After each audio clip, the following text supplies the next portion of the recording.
Chop down the park. Huh? No, he's here. Linda isn't going to be here. She'll be available by phone. We're not necessarily going to call her unless we need her. Is that what the plan No, is? she said she's available, but we have a forum.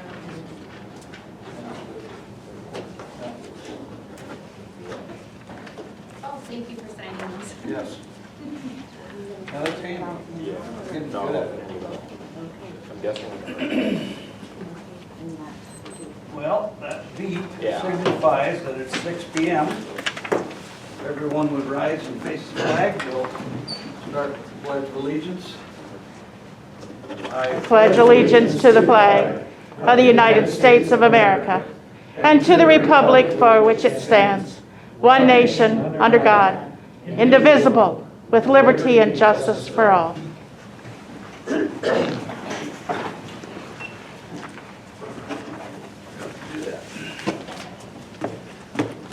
All right. The meeting was open at 6 p.m. I assume you've had an opportunity to look at the agenda. Any additions, corrections, anything that you can see needs changed? If not, I need a motion to approve the agenda. Would it be possible to move 18 up to after 7? So make 18 the new 8, can we do that? Shouldn't be a problem reordering it. So, 7. Is there a reason for that? Yes. I'd rather- Prior to legal updates? Right.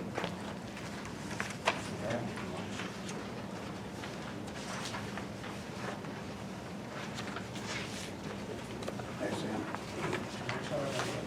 Sorry, the only thing that was just suggested was to move executive session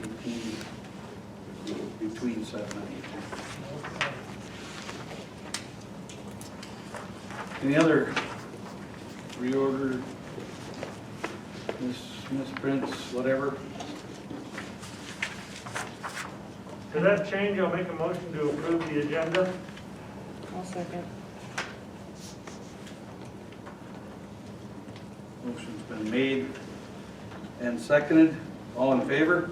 Aye. Opposed? 4 yes. And as far as the minutes go of the December 7th and 21st meetings, everybody had an opportunity to look at those. Any discussion? If not, I would need a motion to approve those 2 minutes. I'll make a motion to approve the December 7th and December 21st meetings. I'll second. Motion's been made and seconded. Is there any discussion at this time? Hearing none. How do you vote? Aye. Opposed? I'm sorry, I should have said. We'll move on to number 5, public input. I have public input. First up, a couple things. On the cemetery, who's doing the digging for the plots in the cemetery? Grave digger. What's the- Oh, thank you very much. A name? What's the name of that guy? His name is Collie. Yeah. Holly. Is there a problem? Yeah, I saw one. What's the problem? The problem is that I was up in the cemetery walking, and I see where in the process of digging a grave, somebody drove over the top of the other grave, another grave. And that's just plain disrespectful. And so whoever's doing this needs to get jacked up. You don't drive heavy equipment over somebody's grave. The next thing, speed of the snowplow came through. It was not Lonnie. It was going what I consider excessively fast. To snag that bucket on a piece of curb, you're going to take out the bucket or you're going to take out the curb, either way. Going on to building permits, I noticed that there's no retaining wall. I remembered on the rental place over here, David had asked about the question about a retaining wall. And it's, if I remember accurately, that was part of the bid. I do not see that. Who approves that the site is completed? I am assuming that we have a inspector that inspects when a building permit is completed and goes in and inspects to make sure that everything is okay. I assume he comes back with a report to the city, and that report is forwarded on to the person with the building permit so they know they're free and clear. Is that correct? Or do we just let that go? What does over here mean? Retaining wall The, over here? the rental facility. The Storage unit? Yes. Yeah, the storage units when we approved the variance. Okay. Continuing on, you all have at your place executive session documents. There's been some, what I would consider violations. This is just a review. It is a 2015 review. Probably be a good idea for you guys to read it, because I see some things in it that are being done presently. And just so that you know, I did have permission to make photocopies, and Sam has a copy of that permission. Do we have any idea when the website's going to be up? It will be. Do we have a date? I don't have a date for you. In 2021 yet? Yes, ma'am. Okay. Who is the president of the council at this point? David? Okay. And who is the vice president of the council? Linda. Okay, thank you. I just had one question. I don't know if Mr. Nohav is here. Yes, he is. It would be a question directed at him, and I'm just curious, since we have a COVID thing coming up, on the protocols for cleaning the ambulance per COVID standards. Mr. Mayor, I don't know that questions to a non-city entity here are germane to the city business. Probably not public input. Yeah, you'd have to actually direct that right at them off this time, so. Well, I wasn't sure I was going to be allowed to speak directly to the person giving the report. So, okay, I guess that's everything I have. So back to this graveyard thing, you saw somebody drive heavy equipment? I saw the marks. I saw the marks where a trailer came across and downloaded on top of that grave. So you don't know if it was the actual grave digger? Well, I presume anybody with heavy equipment in its interior, and I think that since the city is owning and taking care of the cemetery, they need to make sure if you have to unload equipment to dig a grave, that they do it on the roads, not on backing over somebody else's grave. That troubles me. But again, you're assuming that's what happened, you don't know for sure. I've had a complaint. Do you know the name of the stone that was affected? Mr. Seiberts. And your complaint about the snowplow, you said Lonnie wasn't driving it, who was driving it? I can't say for sure, Then how do you know it wasn't Lonnie? because Lonnie is significantly shorter and lighter in weight. Okay. So whoever drives the snowplow, that leaves whoever's driving the snowplow, they need to keep it under a certain speed. Otherwise, it's dangerous. So you saw the person who was driving? Yes, I saw, but I did not recognize because they were going fast enough. They had yellow reflective on them. So is that some contract worker that we have doing that, or? No. May I address? You know which snowball this was? The most recent one. It was me. And you were talking where I hit the curve closer to Ormos. No. What I'm saying is that this was going down the street. I would guess somewhere around 40 miles an hour. And you don't do that. 40 miles an In the hour? loader? Mhm.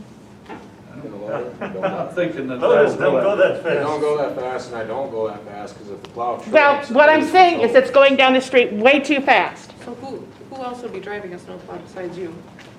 Parker did one time before, but it was me. I can't say for sure that, between the snowstorms, but this was the first heavy one that we had we had. And I happened to be looking out the window and I saw the thing go by. And several other people have remarked about the speed of the snowplow. So I'm bringing it here to make you sure that you guys are aware of it.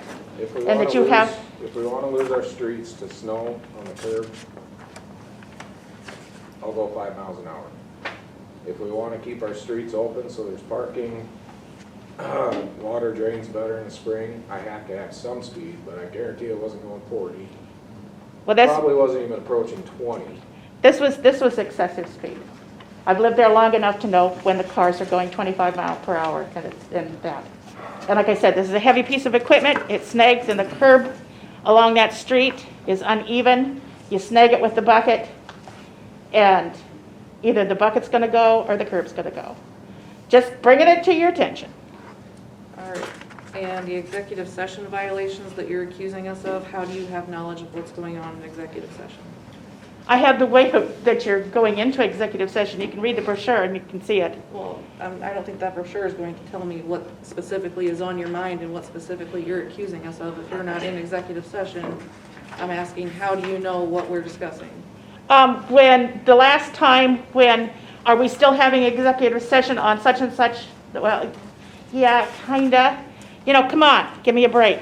That's not going in. You state the purpose. It's outlined in that form. Vickie, we did. We stated the purpose. We said it was for personnel. Yeah, no, that's not good enough. That's not good Pretty enough. sure That's- under statute, that's what's required. That's what was required Oh, of us. that brings up another thing. Madam, have you passed the bar yet? The rest of this group, take your word for Have it that you? you're a lawyer. No, I have not, but I don't pretend that I have. When did I pretend that I'm a lawyer? Let's see, October 5th. But going on, that's everything. No. That's If you're going everything to I accuse have. me of something, say it. I will, in due time. That's a pretty big accusation to make of someone. Oh, and this is pot Actually, calling You're the kettle accusing black. me of basically breaking You're the law. actually accusing the entire assembly. And so unless you've got specific concerns, I'm just bringing this executive session to your attention. What you do with it or what you don't do with it now lies on you. Vickie, I'm looking at your pamphlet brochure. This is a brochure. But this pamphlet, and it literally says the exact same thing we say. Executive session for personnel matters. They don't say per, but we usually say per SDCL. What I'm saying is this lays it out. This is 2015, things have changed. And like I said, this is stuff that has happened on and off where the movements into executive session, we have it on the agenda if needed. There's a section in there that deals with that. I thought it was appropriate, and that's what it is. Public input. any other discussion for her? Yeah, I'm also curious about the emails that Ms. Larsen sent. I don't think I was on them, but I heard about them from you, Mr. Mayor, and from Pat, that there were concerns about people not being at meetings or attending on the phone. Is there anything you would like to address face-to-face? Yeah, I have a problem with the general idea of, let's try not to paraphrase it that way. If you can't make the meeting, you know, I have a problem with somebody being at XYZ place and there's no verification of it.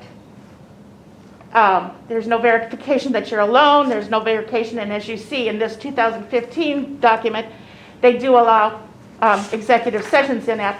I have a problem with that on principle, because we don't have any, the voting public, the public does not have any comfort in knowing that that's all taken in executive session, and where it is, there's not somebody sitting, that you don't have Melissa sitting in her living room with others at all.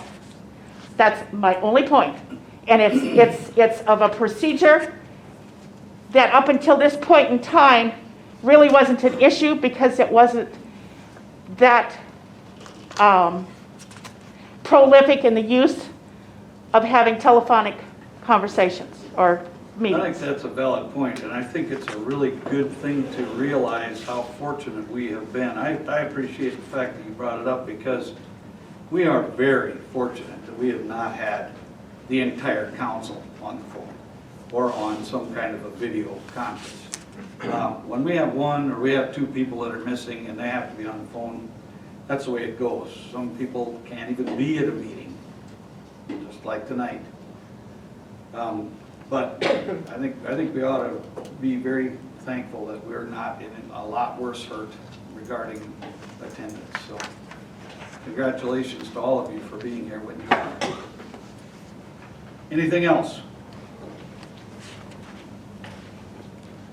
Does anyone else have any public input?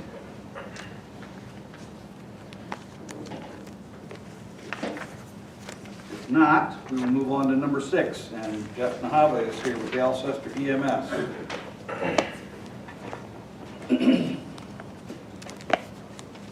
Thanks for having me tonight. I told you a while back when I came that I was going to come give you a little update on what's been going on with the Alcester EMS. At this current time, we have 23 active members on the squad, 10 of them being EMTs/RNs, 6 of them drivers, and right now we have 7 students in the EMT class in Akron. So they should be done sometime in April or May, should be certified.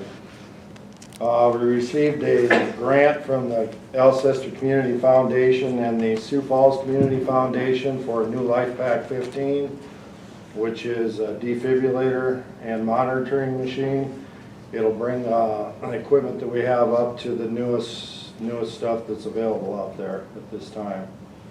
Hopefully sometime at the end of January, beginning of February sometime, we're going to be doing a fundraiser to hopefully update some more equipment that needs to be updated. Once again, if anybody's willing to join, we won't turn anybody down. You have to meet certain qualifications, but we'll take a look at you. And in answer to your question, everything that we do on the squad is followed by state and local protocols. So the COVID stuff has been taken care of according to the protocols. So thank you for your time. I guess I'll take any questions from the council if you have any. Well, when I count this up, it looks like in April-ish of this year, we could have as many as 17 EMTs then. Correct. That's phenomenal. That's outstanding. It's a testament to the EMTs that you had and to the community reaching out, realizing that EMS is a vital part of your community. The squad that you have now is doing a fantastic job covering. We went to a schedule where they're on a 5-week rotation on the weekends, so they're only on call once every 5th weekend. So they're not tied to downtown all the time. It's working out real well. They're just doing the people of the community or the people on the squad are doing a fantastic job with it. So my hat's off to them, because they've really stepped up and done a great job with it. So. And I think your leadership has helped immeasurably too. I think that giving them a little bit of direction and a little bit of a leg up, just. Well, a leader is only good as the people that you have underneath you, and the people underneath, I don't say underneath me, the people that I work with on this squad have made the squad look good. So they've made me look good. So they, like I said, it's a testament to what they're doing. There will be an article coming out this week from the paper on the Life Pack grant, and there'll be a picture of most of the squad members. Obviously not everybody could make it, but like I said, they're doing a fantastic job with the squad. So Excellent. Thank you for everything. you're welcome. So thank you very much for your time. You bet. Thank you.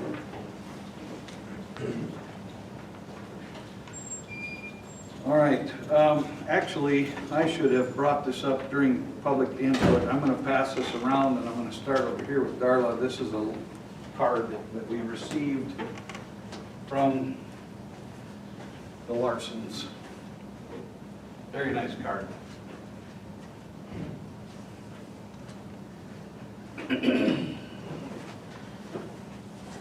We'll move on to number 7, department head updates, and Lonnie would be first with street updates. I don't really have anything street related at this point. Okay. So we could probably go to number 2 there. We're in need of upgrading our shop electrical panel. It's only a 100 amp panel currently. And over the time since I've been here, we've added a welder, or a little bigger air compressor maybe, and some other things, but the panel rattles pretty good when the air compressor turns on, so we're needing to upgrade to a 200 amp. And in order to do that, we have to update our meter box on the outside of the building also. So with that, Axel's given us a quote for, it's $1,800 for the both panels, well, the meter box, the panel, installations, and an HVAC unit. We've done some updating also to the office area and done some rearranging, and some of that electricals are, most of that electrical is all done. So all we need to do is update the panel to complement that. So I've got it down for $1,800. Did you give them the breakdowns, Pat, or not? Yes, they have it in their packet. So that $700 for the PTAC, that's a heating cooling unit that's mounted right in the wall. It's just like a hotel heating unit. And then along with that, we'll have an air transfer fan that pulls air from the office into the bathroom because we took the door out of the office to the bathroom and moved it out to the shop. So we need to pull some air in there. $850 for the 200 amp panel and the meter box install, and then I put another 100 in there for miscellaneous or little overages. So is that fed to the meter aerial, or is it underground? It is aerial. Mid-American will also come in and put a larger line to the building. I'm wondering about that. And then from there, Axel does the work. So. And I'm not sure if they'll update our transformer or put a bigger one in or not. Of course, that wouldn't have any cost. I mean, I wouldn't. it does over time, obviously, they, in their bill.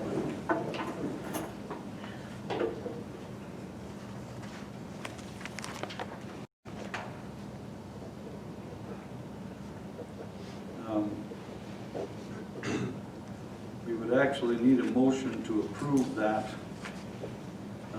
electrical panel and meter replacement, et cetera.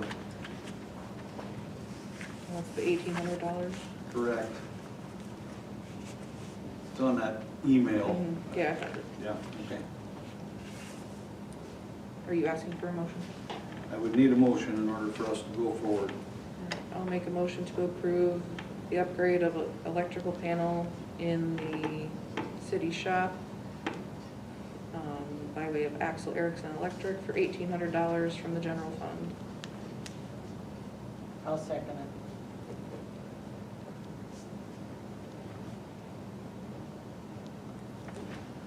I have a motion and a second. Any other discussion? Hearing none. All in favor? Aye. Aye. Opposed? 4 yes. And the street vehicle discussion. I know we talked a little bit about this a couple of meetings ago, and we were concerned that we wouldn't find something that would be, cost efficient and still have some life left, but I see that you did, huh? Yeah, we kind of switched gears on that with the purpose of this vehicle and keeping our other vehicle as the heavy hauler, basically. We went with more of a Sioux Falls and back vehicle that would benefit Dale more on that deal. And if anybody's going to conventions or trainings or, whatnot, it could be used for that also. So we actually brought it home from Billion today, so you guys can take a look at it if you want, it's out here. They're asking Is it 15. dark blue or black or something? Yeah, it's a dark blue. Yeah. It's a 2015 Nissan Rogue SV with 45,500 miles on it. No factory warranty. It's past its years on that, basically. They're at 15,000 out the door. They were asking about 16.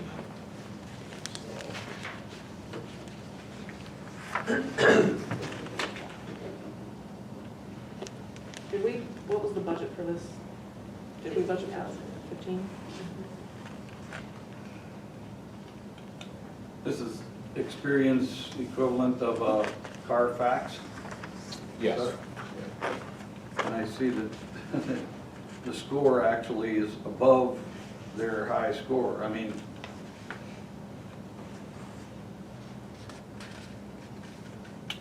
it's an 89 and the top end was 88 there. Do you have room in your shop to keep this inside? Yep. This isn't gonna be a work vehicle as such. No, not like a dirty work vehicle. I mean, we might do some runarounds in town as far as they'll read meters or whatever, stuff like that. I guess I'm thinking you're not gonna jump out of the skid loader No. doing a street repair and jump into that and go somewhere. No, we're gonna keep this vehicle clean, so. What was the miles on it again? Back end, 45,000. I mean, you could fold seats down and everything. You got a little Yep. bit of room. You could put boxes in there if you needed to haul them. Yeah, the entire back end can be folded flat so that you can haul heavier, bigger items. And it's got some extra storage even under there. And a lot of safety features on this vehicle. So. How many years have you been waiting for this? For this? Yeah. Is this the one that you wanted a while back, if I remember correctly? Yeah, that's when we were looking at replacing that pickup though. I thought you wanted an SUV. I think I just went to this, so I don't know. Seems like a couple years ago we were talking about an SUV, maybe I think it was up for discussion at one point, yeah. Wanda and I had put in a request to have a city vehicle that we could use for training. Oh, maybe that's what I'm or- thinking of. Sorry, thought it was you, my bad. It's all right. It's all right. So it would serve a lot of different duties. Right. Hitch? No, I don't know if it's not exposed right now, if there is, I don't think it, in the package, I don't think it said trailer pack, or towing package, so. It's just two-wheel drive, right? What's that? It's just front-wheel drive, right? It's all-wheel drive. It's got a button where you can just run it as front-wheel drive, and then make it all-wheel drive.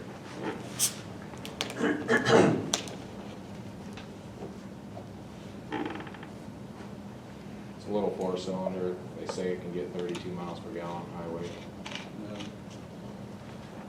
I-4, I think that's pretty standard.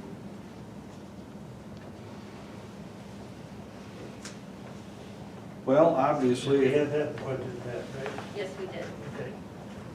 we are going to do something, we would need a motion. I'll make a motion to approve the purchase of the 2015 Nissan Rogue for $15,000, money coming from the general fund. I'll And second. actually, Oh, before sorry. you do that, I re-looked at my budget tonight, it's second penny money. Good. Okay, so change that, huh? Change general fund to, Second penny, And we're approving it for 15. 15,000. Did you say they wanted 16? They wanted 16, yeah. he talked them down to Okay, perfect. 15,000 It's like, do they out the still door. want it 16? Because if we approve it for 15 and we can't get it, then. We're doing this deal through Dan Vandenhoek from down here, so it's not a salesman deal, beating us full of baloney. Okay, then we do have a motion. Did Dave amend his motion, or how we doing? Dave amended it. I know that you said you seconded it, but before you actually really got that out, we already had the discussion for the changing of the general fund to second penny fund. I will second Dave's motion.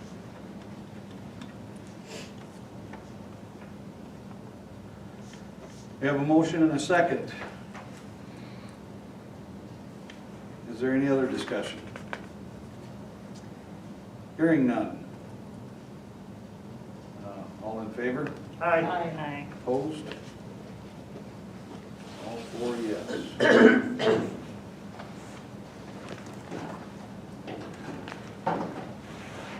Do you guys want to look at it after the meeting or maybe before? Oh, yeah.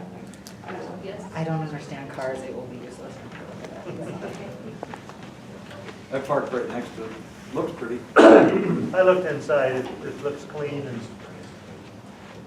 don't know how it runs, but I'm sure it's been checked over, probably 45,000 miles, even if you haven't changed the oil yet.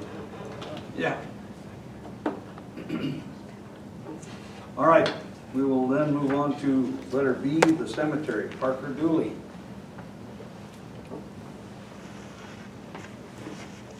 Thanks, Lonnie. And those handouts will have to go to the council department. They don't have them yet. Parker, hang on just 1 second if you would. Lonnie, how are you doing? I'm doing good. I would say 100% now. Ed? Yeah, it took probably 18 days total, but Yeah. I'm doing good, so. Would you say, you never did end up in the hospital? No, I did not. Okay. Very nice car, Dave. Oh, you probably didn't see it. Thank you. Okay, I'm sorry, Parker, I didn't mean to interrupt you for long.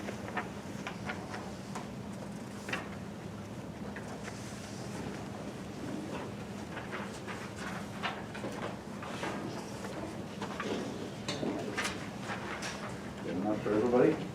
Thanks, sir.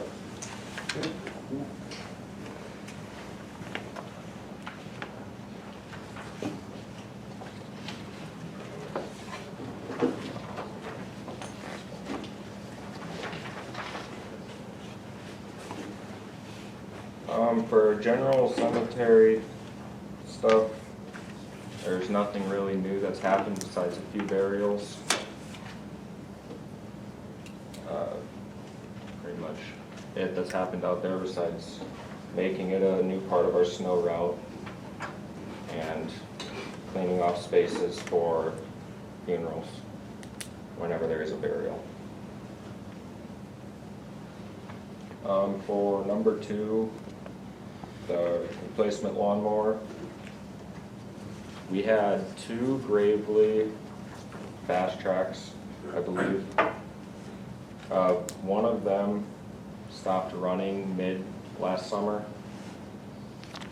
and the other one is starting to run not so hot.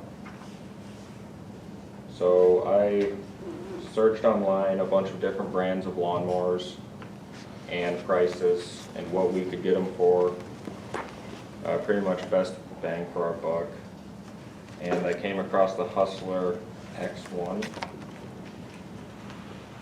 It's a commercial grade lawnmower. It's a 60-inch deck, and it's right in our price, or not price range, but it's not very expensive for what it is compared to other models.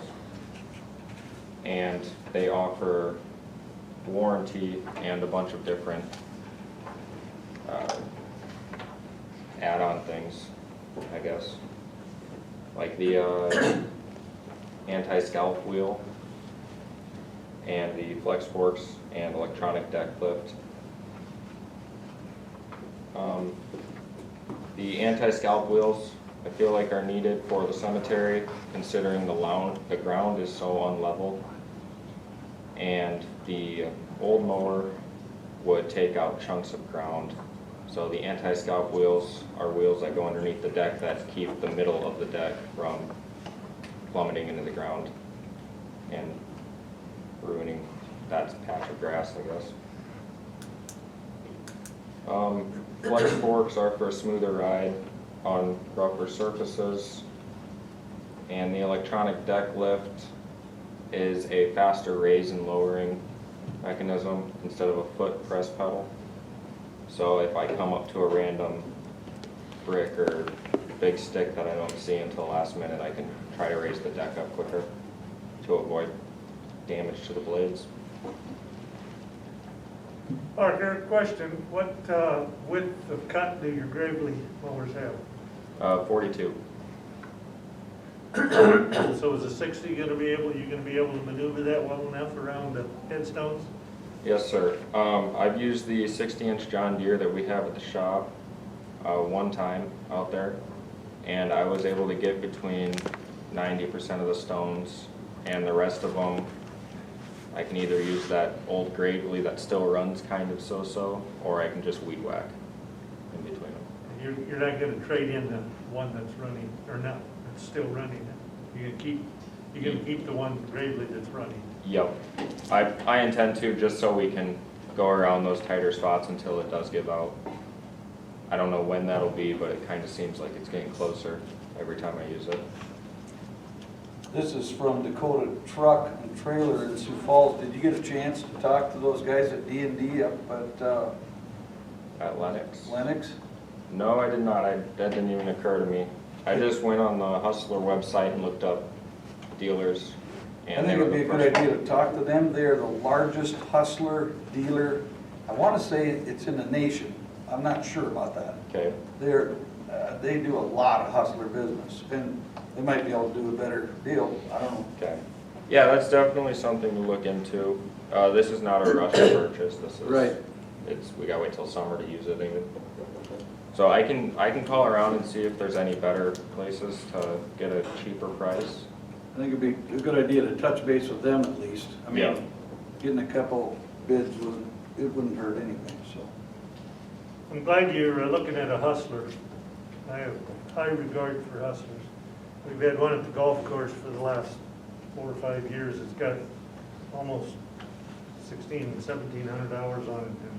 And I think we replaced one blade, one shaft with one of the blades. Spindle. And a bolt, or a set of blades and a belt or two. They just run like crazy. Do you remember where you got that? Got that over at J&W in Ironton.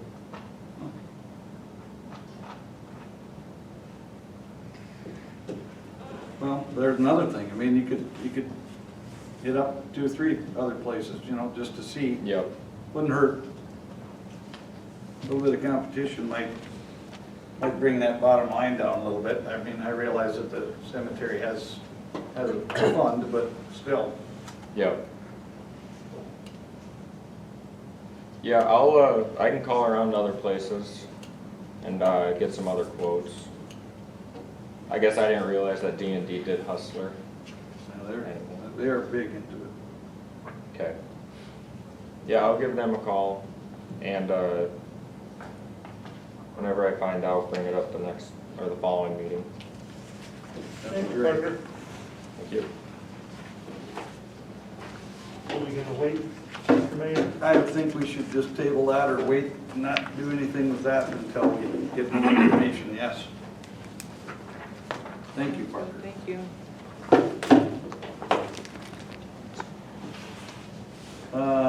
Now we would move on to wastewater and water. Dale Pearson.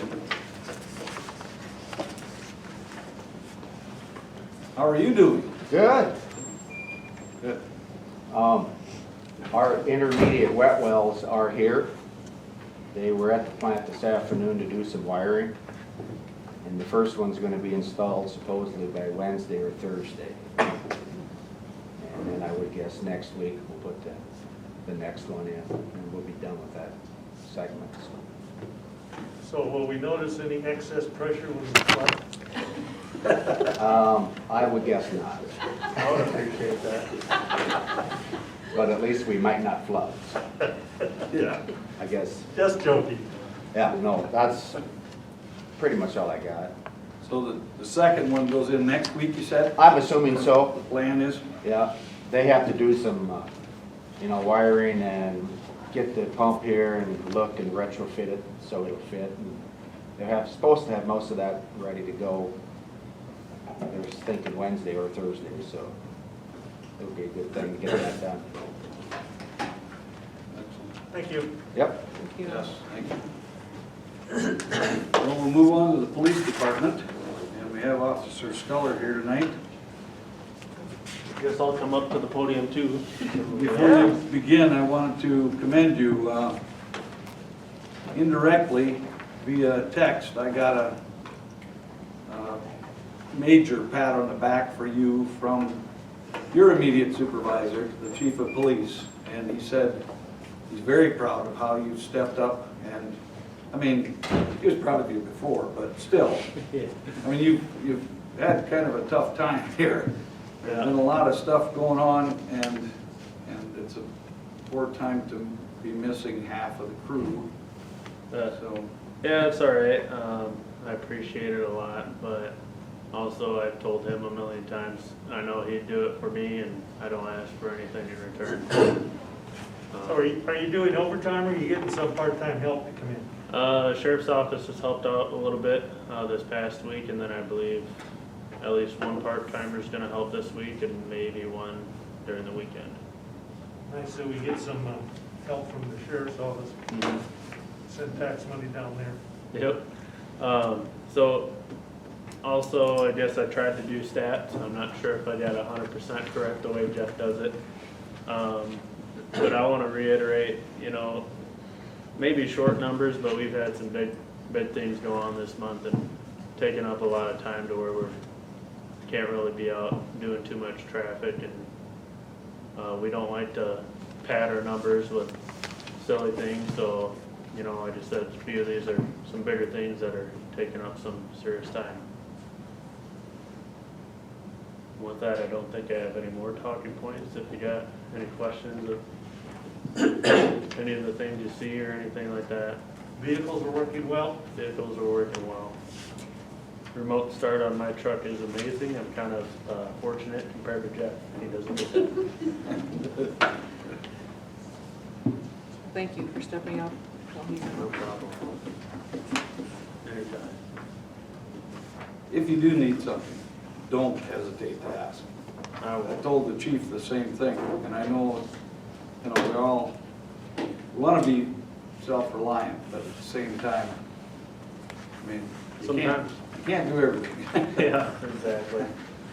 Sometimes, so. All right, I guess I have nothing else. Thank you very much. Thank you. Just going through and reading that message that he sent before the meeting. He just said if anyone asked, he's out of the hospital, but nobody asked. I think it's important to let people know that he is out of the hospital, he is home. Jeff? Jeff, yeah. It was kind of touchy there for a little while. He even said they were getting ready to bring the helicopter in, and then he kind of turned a corner. So he was fortunate, and basically, I think he's pretty strong too, and that helps. But sounds good so far. All right. We'll move on to the golf course. Dave? Got any golf Unless you're going using on? your orange ball, you shouldn't be out there anymore. No. It's just pretty much closed up. I go out and check every once in a while, make sure the heat's on in the clubhouse. Clean up a little of the irrigation equipment, the heads get mudded up. So during the winter, we try and clean those up for the ready. Otherwise, things are just at a standstill out there. Will be until probably sometime in March.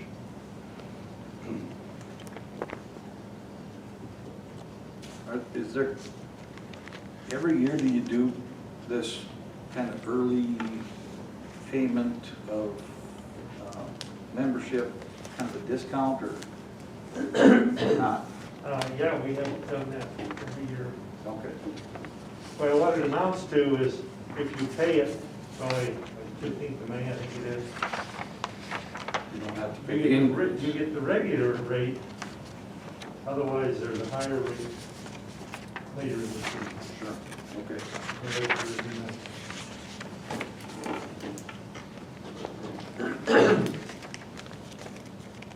Well, then let's go on with the library, Dave. Library is doing very well with our new librarian. Had some positive information in the newspaper about the librarian, and she's ordering books, got a lot of new books out. So she's getting her feet under her, and everything is going really well. Good. We're happy, the board is happy with it. Did she still want to stay under the 20 hours? No, effective in January, she's gonna go on state retirement. She wanted to do that.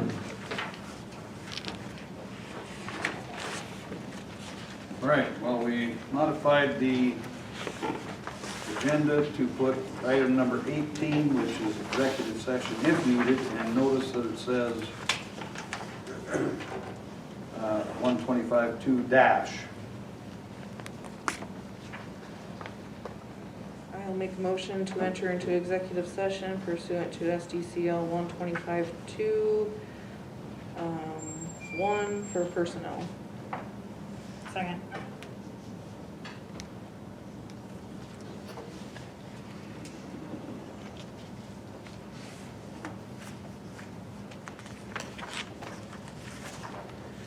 All right, we have a motion and a second to go into executive session.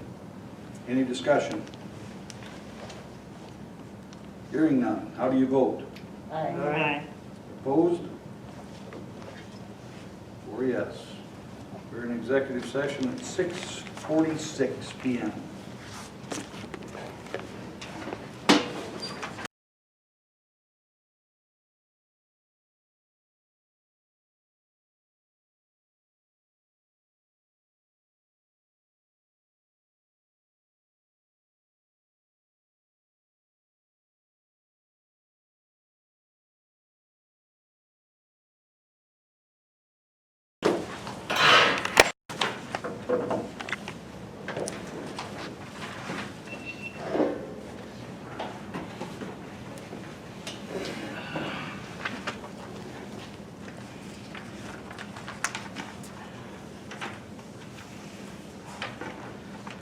So, we will now move from 18 back to number 8, legal updates.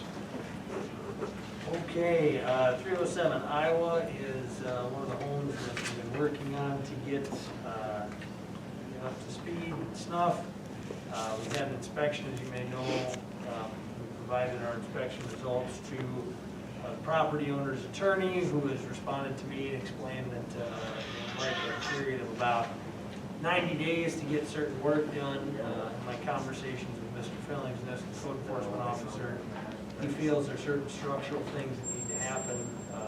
Just for example, the stud walls on some of the property, the base plate is rotten, or appears to could be rotten. So I'm working with their attorney. I'm discussing with them. I think at some point we need to talk about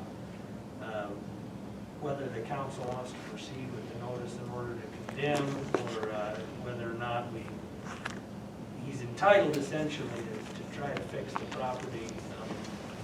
So if he's going to do that, we probably better ask him to get a building permit sooner rather than later. But in any event, I have not responded to the proposal from them for the 90 days because I wanted to speak to the council first. When would that 90 days begin? On your... Well, yeah, I mean, I think I get where they're coming from in some sense, that they're, they want assurances that the city's going to allow them to fix things, and not say, oh, it's an A91, tear it down. I get that, but there's still some dispute as to whether or not there are structural problems or it's cosmetic. I've said, this, Dave, I think there's structural problems, and that's our position. And if they're going to dispute that, they're going to dispute it. That's kind of the Cliff Notes version of that one. Ofsted, we had received at my office the necessary documents from Charles Noyd to file essentially a small probate action to where he can sign the deed over to the city. As you know, he's already given the city permission to remove any buildings or items on that property, so we can do that whenever we like.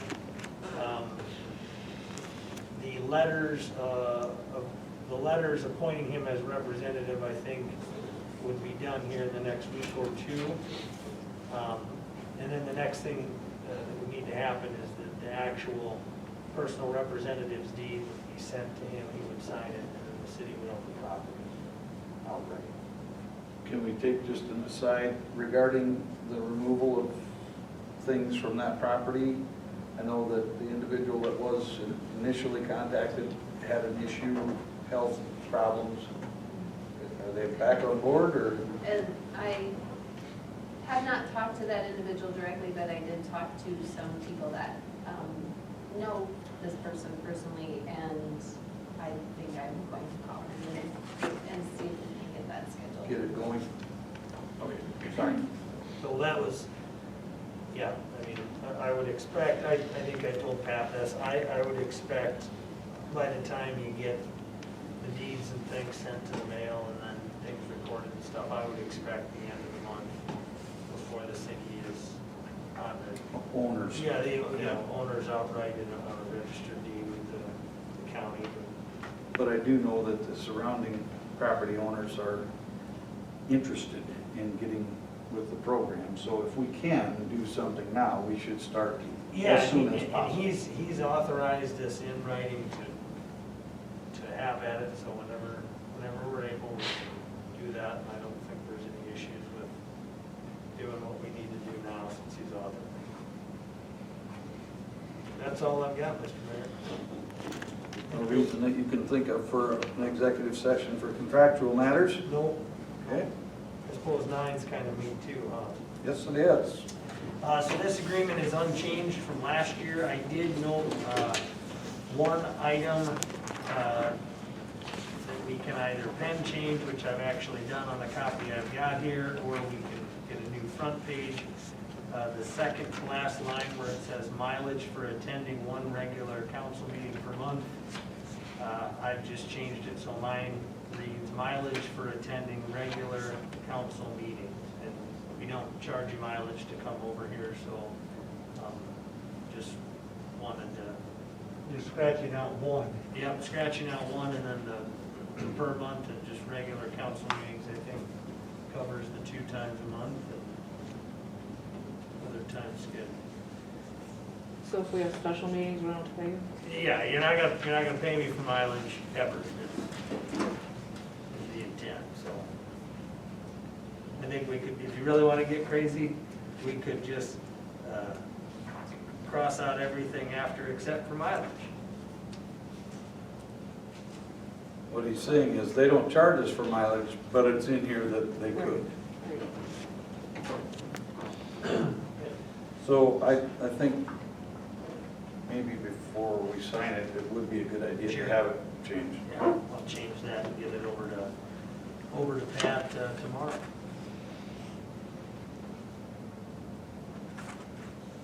So you can see the agreement there. We would need a motion to approve the retainer for Freeburg, Nelson, and Ask for 2021. I move to approve the retainer agreement with Freeburg, Nelson, and Ask 2021 as amended. 1 second.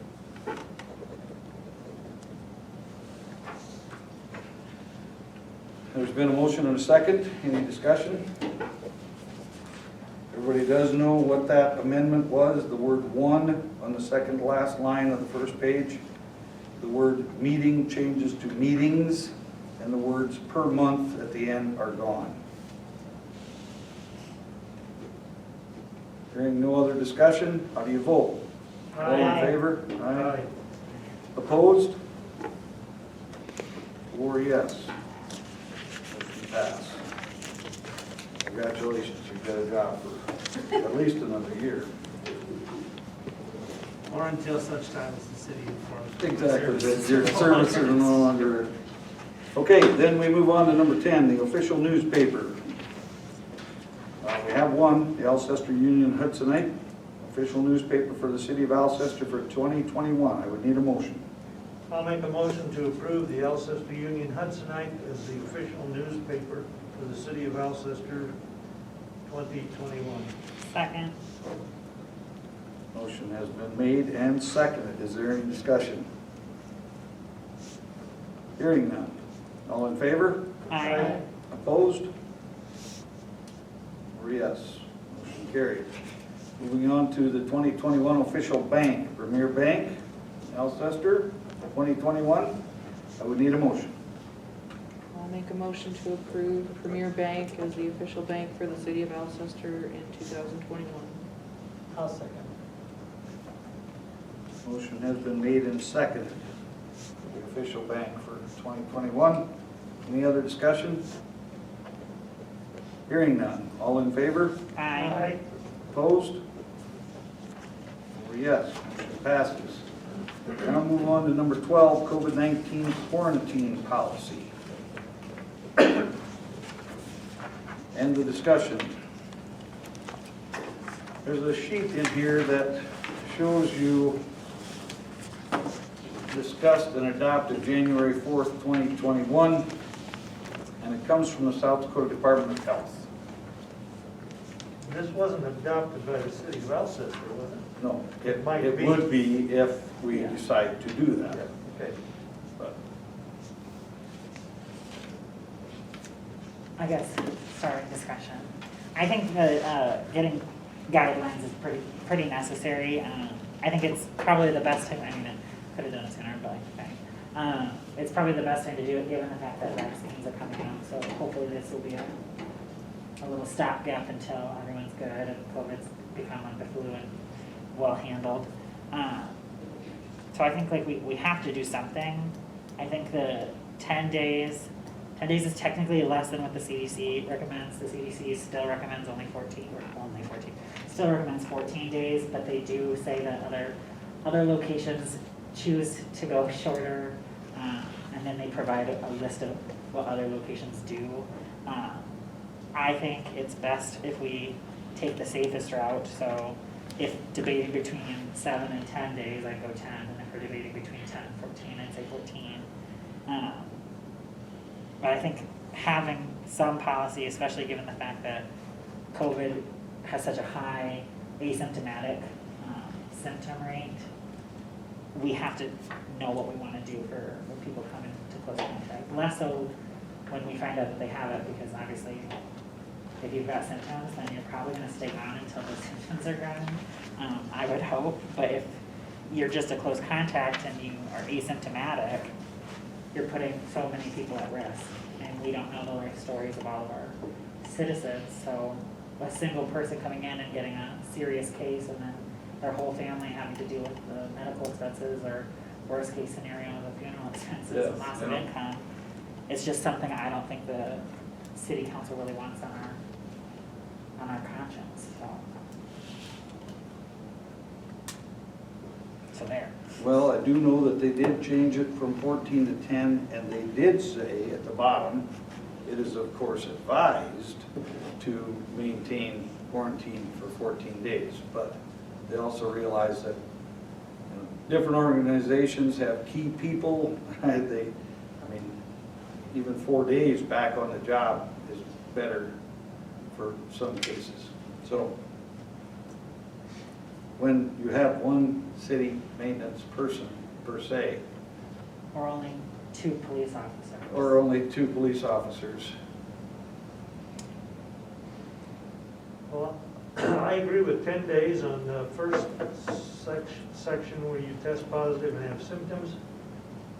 I agree with the second section, you test positive but have no symptoms. That would be, for me, 10 days. In the third section, you have been in close contact. I think, in my opinion, I think you're going to develop symptoms within 7 days, or I guess I would even consider, if appropriate, to come back after 5 days if you have a negative test. I think I'm totally down with the expedited return with a negative test, because that obviously makes sense. I mean, I think it'd have to be a negative test 5 days after last date of exposure to me. Yeah.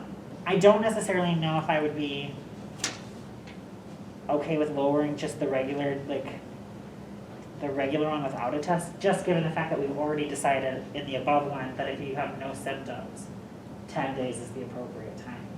If you are a close contact and get no test, we should be most cautious and assume you have it. And then And you just don't have symptoms. yeah, and then we assume that you don't have symptoms, which would put you under category 2. I think, I totally agree that, like, obviously 4 days on the job is better than none. But I think the very nature of this office is constant contact with our citizens, irrespective of whether or not they are at high risk or not. Like, we have no idea what, like, what their medical positions are. I know when I worked at the state's attorney's office, they had a sign on there that literally just listed a ton of things. You cannot come in here if you are just any of these things, including age, which I don't know how they got around, like, age discrimination, but, like, concerns. I was like, I think that we should stick with 10, but I do think we should provide an option for If you have a expedited negative test. return. If you choose to get a test, which I think you should, but that's my thought.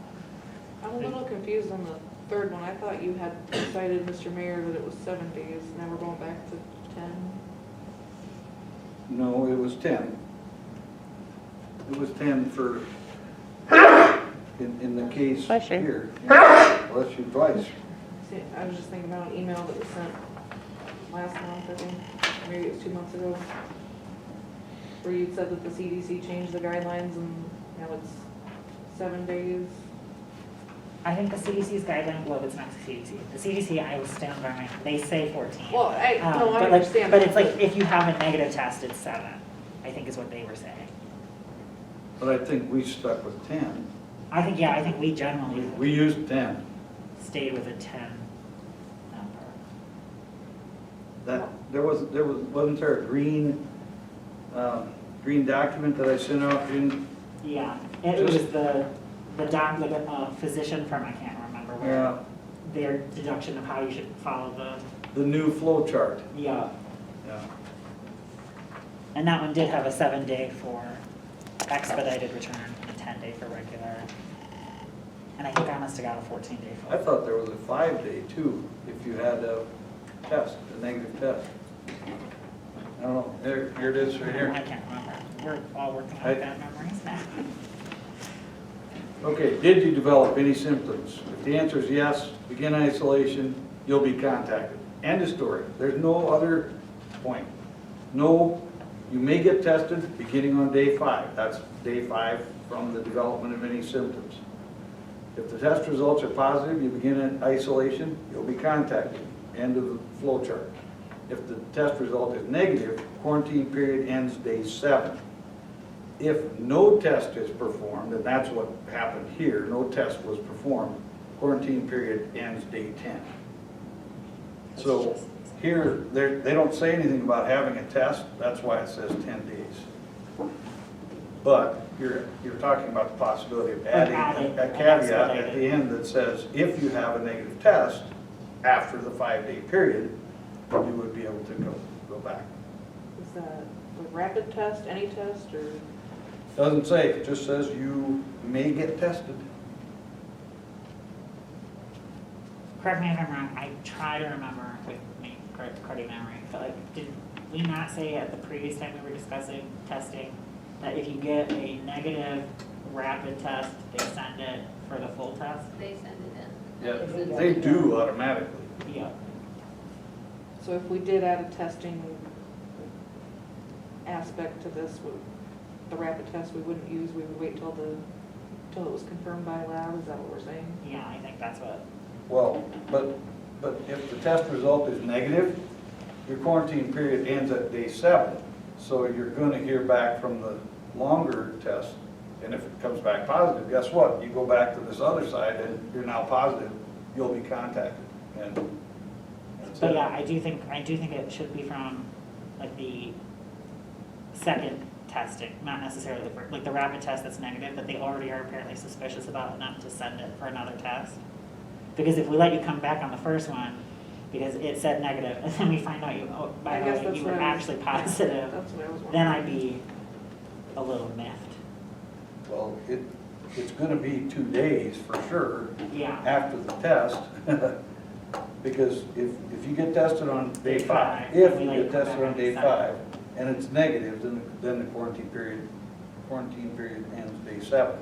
So that's 2 I days. think in that sense though, that we're building in the wait period.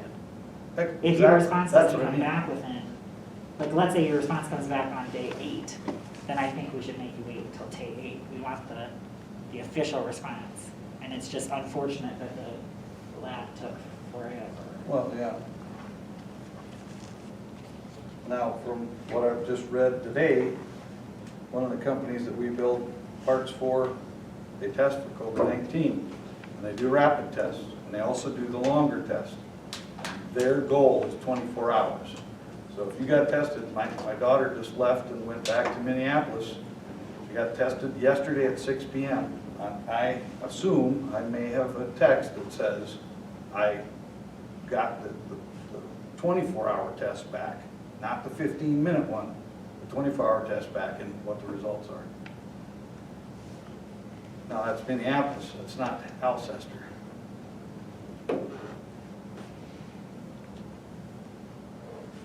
I'm also wondering about in the first section where it says at least 24 hours since a fever went away. Isn't that supposed to be since symptoms went away? Not just a fever.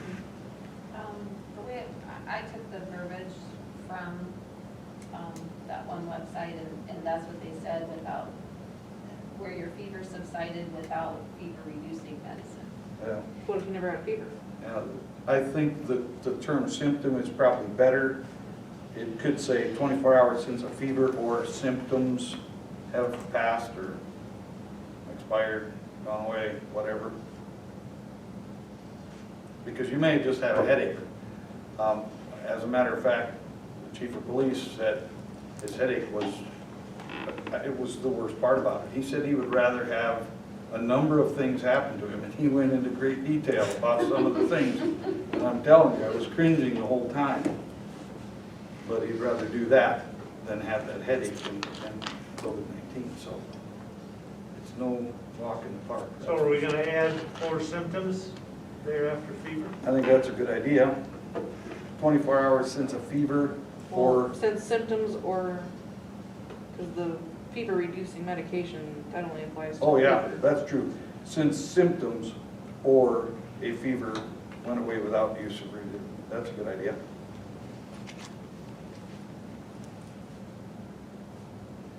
So obviously, this is going to have to be re-finalized. This would be considered a first reading if that. So we're adding symptoms to the first one, and to the third one, we're adding that you may return after 7 days of exposure with a negative test result taken at the earliest of 5 days after the most recent date of exposure. Right. Okay. That's a lot of numbers.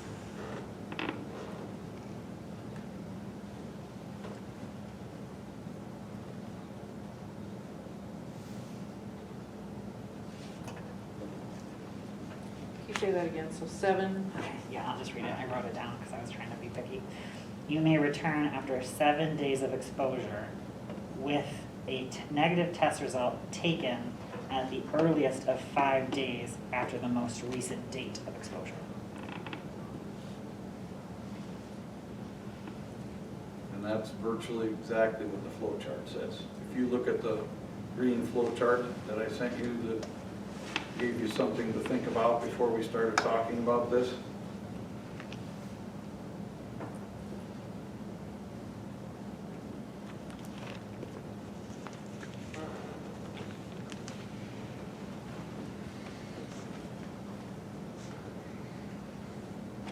just because the mayor brought it up, would this qualify as a first reading, or would we need to do? Well, I just use that term first reading. It's not really a resolution, so. Yeah. This isn't an ordinance. No, it's not an ordinance. So I'm just saying, it's the first reading, it's our first discussion. When we come back, it'll be in black and white printed, and we say yes or no, and then we go. We don't have a choice. Is there any other discussion regarding the COVID guidelines or quarantine policy? Okay, then we wait for that, and hearing no other discussion, we move on to number 13, masks. So we're not passing it tonight? Not tonight. We'll look at it again with edits. And I have to have it reprinted so that it's on paper. It's just like the document that he's gonna redo, and then I'm gonna sign it. I'd rather have it in black and white, no writing. Yeah, but we still passed it. We still voted. You want to? Still in discussion? I'm down to voting on it now, but if we think the 2-week wait is essential, I think we could pass it now as amended, same way we passed the retainer. And I think that would do the best for our citizens, just because then we have something to say, hey, in the event an issue arises in our office, we've got you covered. Whereas if we don't do it, then it's just kind of,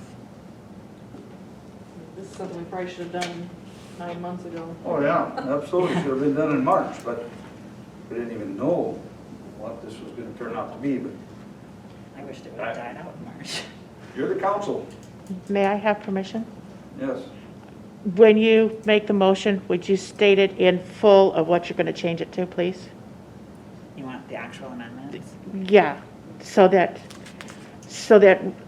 it's filmed, that we know what you're actually changing, okay? Because there's been a lot of discussion, as the motion should be with what you're changing it to, okay? Is that clear? That'd be a good reason to have it written exactly, so that everybody's got the exact same document, but it's just my opinion.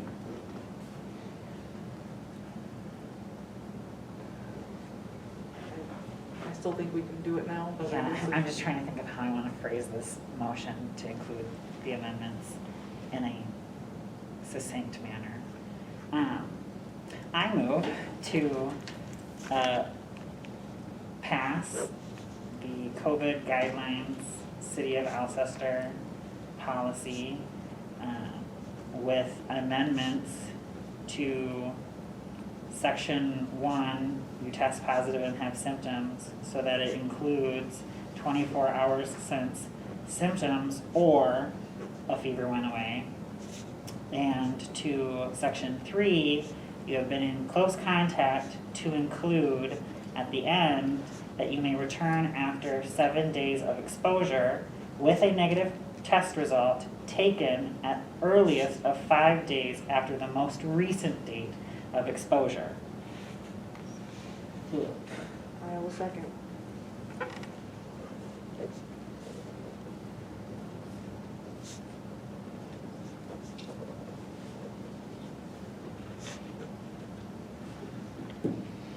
Okay, I kind of paraphrased that on my document, and of course, we've got this document. Well, to fall didn't you back say on. that he pulled it directly off of something? Well, he didn't. You I did paraphrased. that in a fly on my head, are you kidding Yeah, me? he paraphrased it too, but it's virtually Right. identical to this, so, I will I have it send written Mark- down. I'll make Marcus's copy. okay, cool. The motion has been made and seconded regarding the quarantine policy. Is there any other discussion? I'll just add that by passing it now, we take a good stance and provide them an option, and that if we don't like it, we can amend it at the next meeting. when And we it is would- effective today's date, correct? That's what it says. Yeah, at the top, today's, yeah, sorry. That's what that says, yes. Thank you. Yes. Any other discussion? Hearing none. All in favor? Aye. Opposed? 4 yes. Now we've got a COVID-19 guideline. That's good. Now, let's go on to number 13, masks. Discussion. Okay, so I think going hand in hand with a guideline for how our specific offices should be, it just makes sense to then talk about whether or not we should consider a mask mandate for the city itself. Just again, to provide the safest avenue for our citizens to exist in Alcester, South Dakota. Half of our businesses involve either eating or drinking. How can you have a mask on when you're in a business that involves eating and drinking? Well, most locations that have mask mandates do allow exemptions for while actively eating or drinking. Although, just to let everyone know, I did see somebody at the school, the high school, drinking with their mask on, and it seemed to work out for them, though I would not recommend trying it. I just know it's possible. But I do think we would have to consider those types of exemptions, obviously. So is this gonna be a recommendation or a rule with a penalty? Well, at the very least, I think what we should do is we should make it a mandate. At the very least, like Sioux Falls, where it has potentially no teeth, though I don't think I would not that means enforce anything.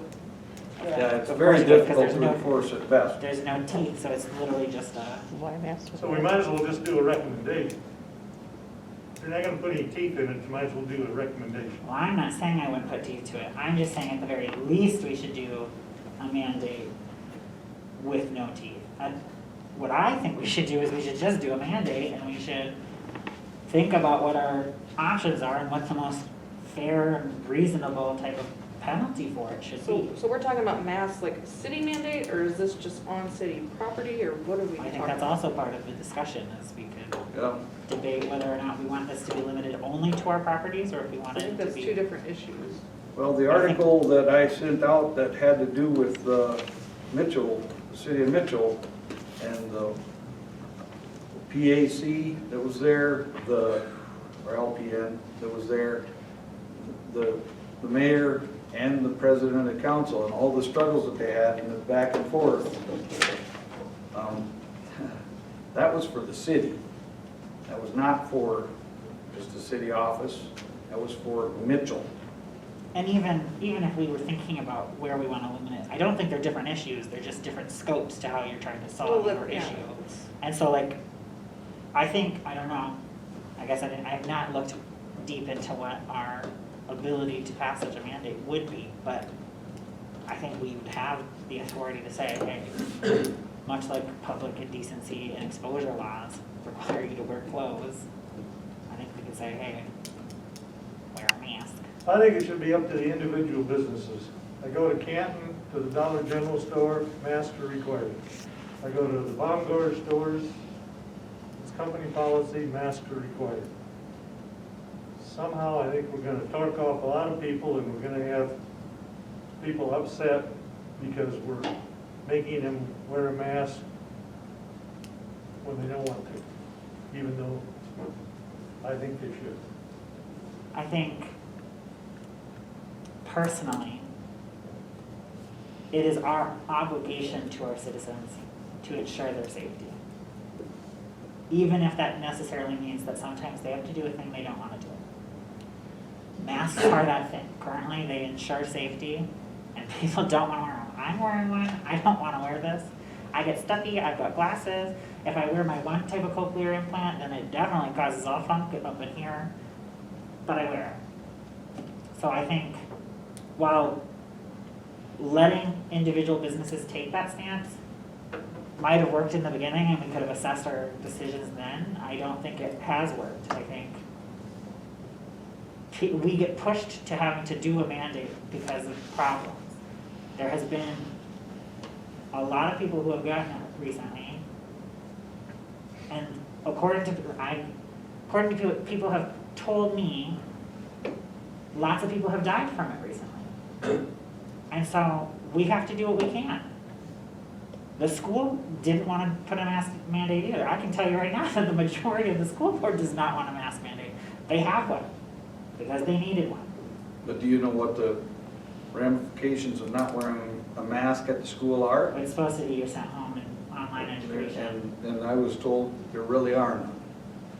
I mean, That comes down to an enforcement They talk to an issue. individual and they say, you know, you're supposed to be wearing a mask, and little Johnny, little Janie, or teacher XYZ knows they're supposed to be wearing a mask because they just were told they're supposed to be wearing a mask. But that doesn't mean they're gonna wear a mask. Now, Now, I again, I'm not sub, and I arguing. can tell you that when I sub, that's an enforcement issue. That means the teacher or the administrators are not actually requiring that. That doesn't mean that they aren't required. I require all my kids to wear one when I sub, mostly because I do not trust them and their germs.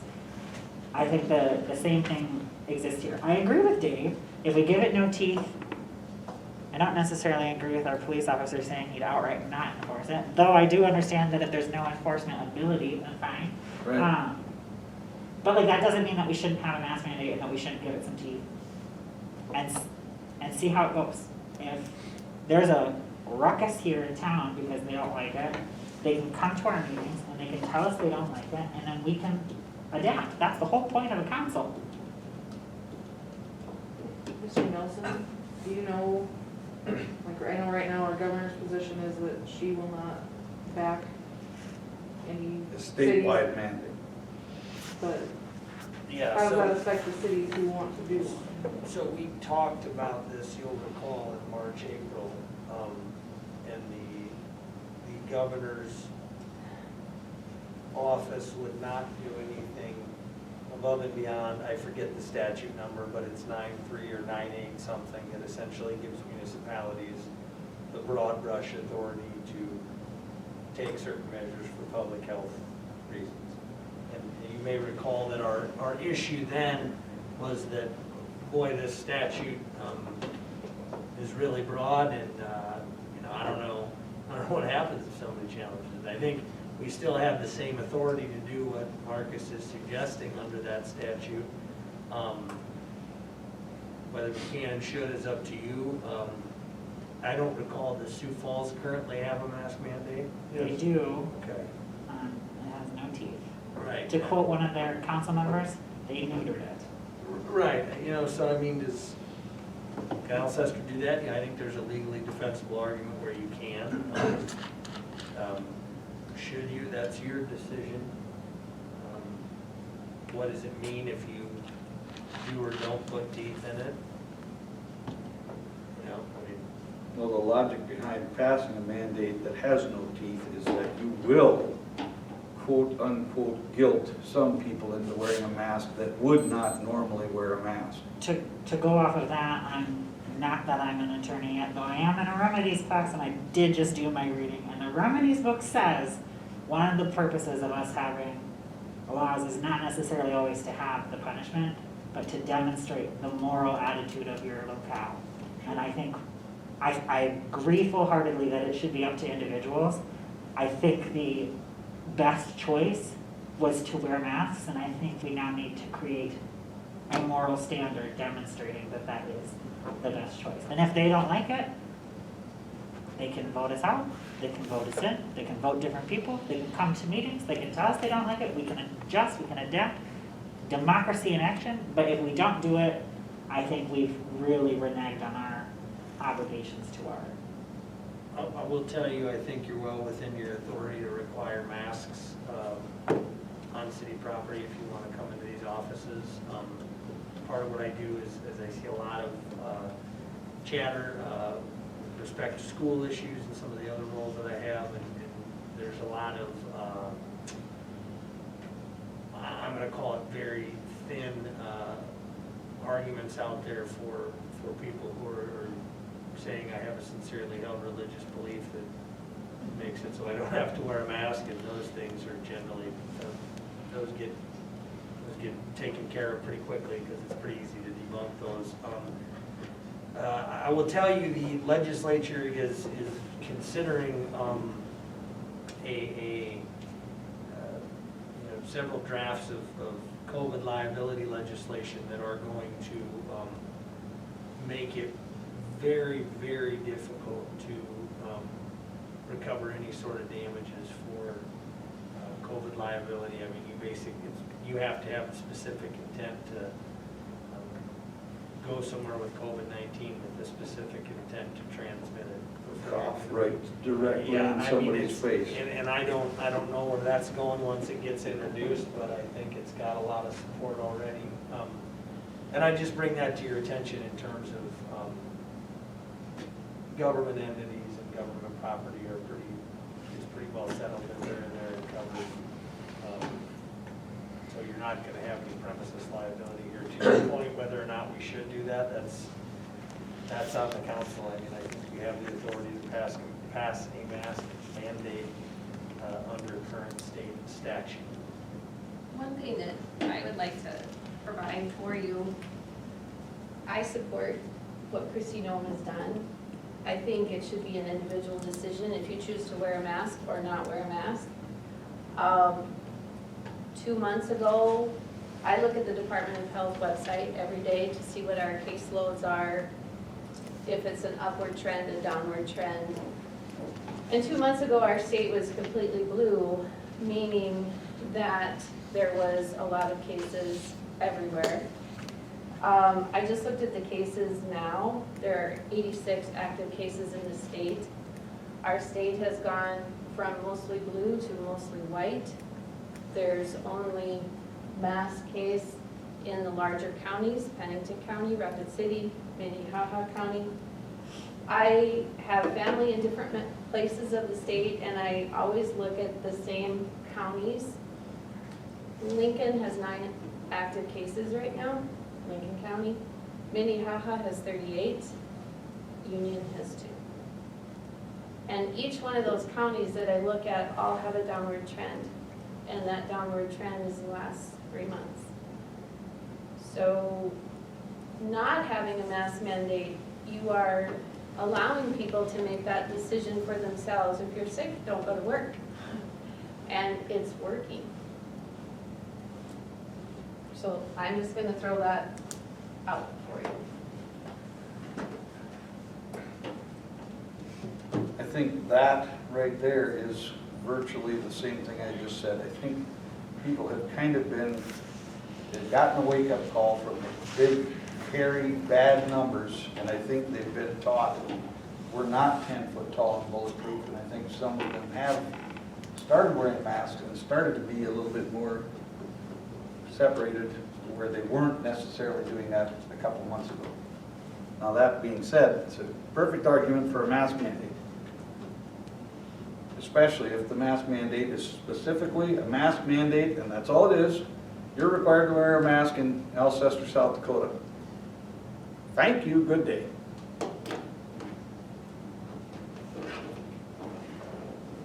Yes? Sorry, I'm saying, deep breath.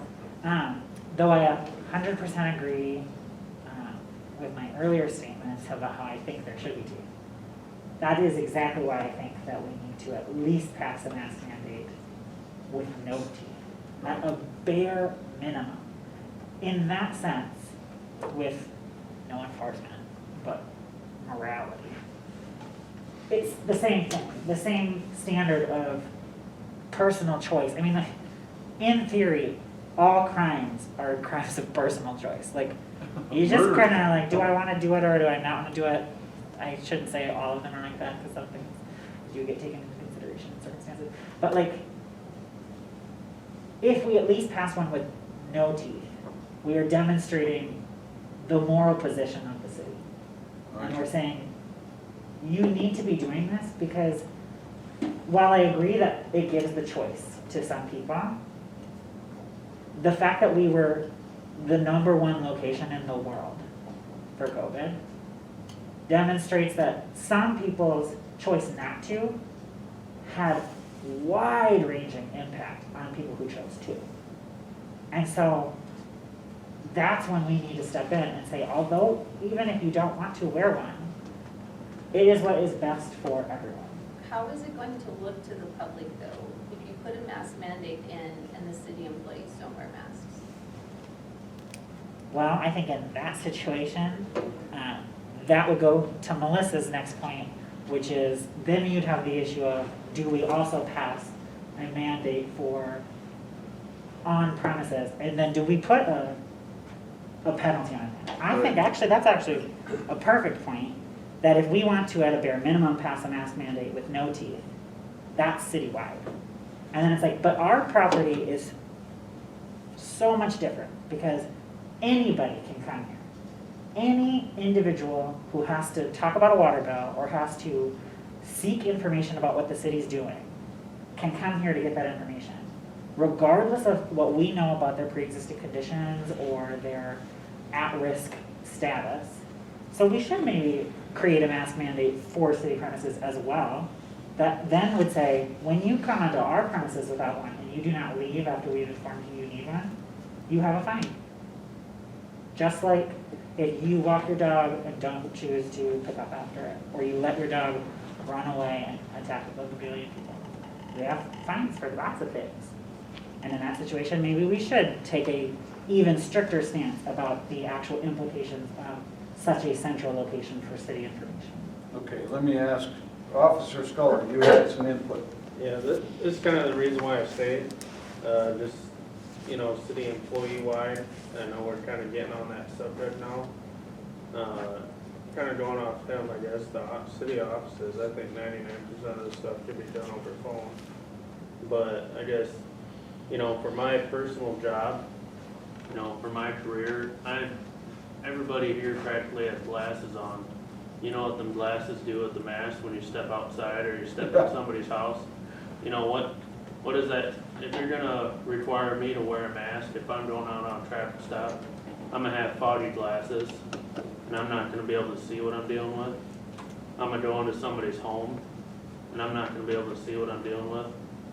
You know, that's kind of my biggest issue with this, because that's gonna tie me down to where I'm not gonna be doing anything proactive. You know, although everything's been limited the way it is, you know, I still try to be a little bit proactive, you know, in as safe manner as I can. We had a fall call the other day, you know, I put a mask on, you know, I play it smart. Some things, you know, I'm sitting there, I'm like, I need to put a mask on for this. You know, going into the hospital, stuff like that, I'll wear a mask. But I mean, if I'm gonna be blanketed to wear a mask, I'm gonna have to do it on traffic stops.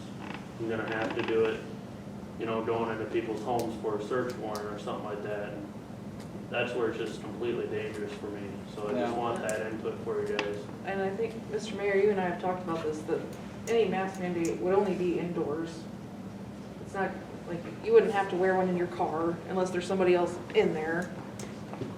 You wouldn't have to necessarily wear it on a traffic stop, and I mean, I guess you're outside, but to play it safe when you're talking to that person, yes, to protect them, best practice would be to wear one, because you're talking to them. But I don't think you'd have to wear one out on patrol or... Well, I just wanted, you know, at least that's my perspective of it. You know, I don't want to have foggy glasses going into somebody's house. You know, if I think there's a safety issue, I don't want to wear a mask, have foggy glasses going out on a traffic stop. You know, that's where most of these really dangerous situations with police officers happen. So it's just, for my safety, I guess I just wanted to at least give you guys my input. I think in that situation too, though, you'd be falling more under the first mask mandate we were talking about, which is a moral condemnation.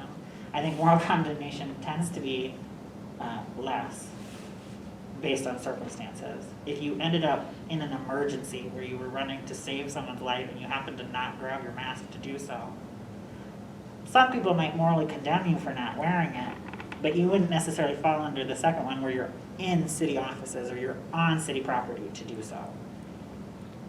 I think that doesn't necessarily negate the need for a mask mandate. Though I do appreciate the perspective, because I didn't necessarily think about foggy glasses, though I wear them, and I do fog up. Well, I think about him walking up to the door of a vehicle, if he's wearing a mask, and it is this cold out, and he doesn't see the gun that they've got in their lap, That would be bad. What do they do at, where you work? Well, Van Larsen, in no uncertain terms, let everybody know he strongly suggests that you wear a mask. And I would say, I don't know, if I had to estimate, of course I don't see all the people in all the areas all the time, but I get around the plant and 90+% are wearing a mask. I would say 90+% of the time. Now again, if I'm gonna take a drink of my pop or my water at my desk, there's a guy sitting right here and he's less than 6 feet away, but I'm not gonna drink through my mask. So. Because I'm thinking of like Alcoda, I don't think anybody wears it. I agree. I think again, So it's a up mandate to, on that, I mean, it's kind of a job. which is exactly what Dave said, I think it's kind of up to the business owner. But even in that situation, our mask mandate doesn't necessarily give police open discretion to walk into all businesses and then start Putting people in handcuffs. yelling at them to wear masks. Like even if if the citywide mask mandate had no teeth, it's the moral condemnation. It's like I could then, as an employee of that location, be like, hey, we have to wear masks. Like I could start pressing that rather than just like, I think we should wear masks and we need to wear masks. I think it is better to have a mask mandate even with no teeth than to sit here and just say, well, it'll hopefully work out because people died from it here in town and it didn't work out. Like that's not working out. That's exactly what Mitchell did. They decided to have a mask mandate because a number of people died and they were, Lance Carlson and people that, legislators and so on passed away. And that's what gave them this direction to say, well, we've got to do something because it's just going crazy. It was a couple of months ago and it was nuts. Wanda, you had something. Yes, I'm not saying that I don't wear masks because I do in certain occasion, in certain places and so on and so forth. But what about the 6 feet social distancing? Pat and I are way separated. If somebody comes in and asks me a question, if they're scared because I don't have a mask on, and I can put one at my desk and put a mask on. Sure. But I don't feel that we need to wear it 24/7 when nobody's in our office but her and I. And most of them, if they're scared, will put it in the drop box outside. If they have a question, I will certainly answer it over the phone or they can stand far enough away from me that we don't even have to get close to each other. The only situations for employees that I would think we should have a mask mandate is for council members, or council meetings where we have 10 people in this room or more. Oh, I think very much no. I think the fact that anyone can come in here, and I respect Wanda's point, but I think the problem is that like if anyone came in here and they were worried about it, it's too late. Now they're in here. So like that's what we're trying to fix. We're trying to make sure that they would be able to, at the bare minimum, to the second mask mandate the city offices want. The whole point is the very fact that anyone can come here. And we need to be willing to protect the worst off. That's a John Rawlsian idea. We have to think about what is the best we can do that helps the worst off person. The worst off person comes in here with the highest risk and we think, oh, it's fine, like we took care of something, and then they get it and they die. That's the worst off person. And if one thing we can do to try to prevent that is putting a mask on, I personally am not persuaded by the individual wish of not wearing a mask. I don't find that persuasive to the life of another human being. If I may respond? The city council is going to mandate it. Show by example. That means the most visible people who work for the city are here in the business office. Yes, I think that they should. Show by example. The other thing is in Austin's case, I am aware there's other types of masks, not just like these that we're wearing here. There are other types of masks that can protect. I can't give you a name for one right offhand, but it would, for his safety, it might be something to look into. But if the city's going to do this, lead by example, and our visible face is this office. And the lifespan of the virus, it can be for several hours, and say a person, whether working here or coming in, that virus can live in this environment and be pushed around. So it is, it's just because you're in this closed-in environment does not mean you're safe. Which And- means that if they're here, they have to wear a mask and they're not allowed to drink anymore. Well, I At don't all, think, at all. I don't Because think if it they take their necessarily. mask off to drink something, they're violating the. Even at No, I USD, mean, we we don't, could include an exemption specifically for Yeah. active eating and drinking. It would just mean that I have a drink here, and if I decide to do this and just sit during the whole meeting while I leisurely sip on this but never come back to it, that would be a violation. But if it's like, I'm sitting here throughout this whole meeting, and then it's like, God, I'm parched. Allow me real quick, so sorry. It really was parched, so that was great. This is fine, I think, and these are the types of circumstances we need to consider, obviously. The fact that we're bringing it up demonstrates that eating and drinking is clearly an issue we want to address. so what I would like to see happen before we go mandating anything citywide is for us to draft something for city property so that if we do get to the point where we want a citywide mandate, those businesses have something they can follow. They can look at the city and say, oh, here's what they did. Here's how they wrote their policy, so that it's not 24/7. It's only when you're indoors.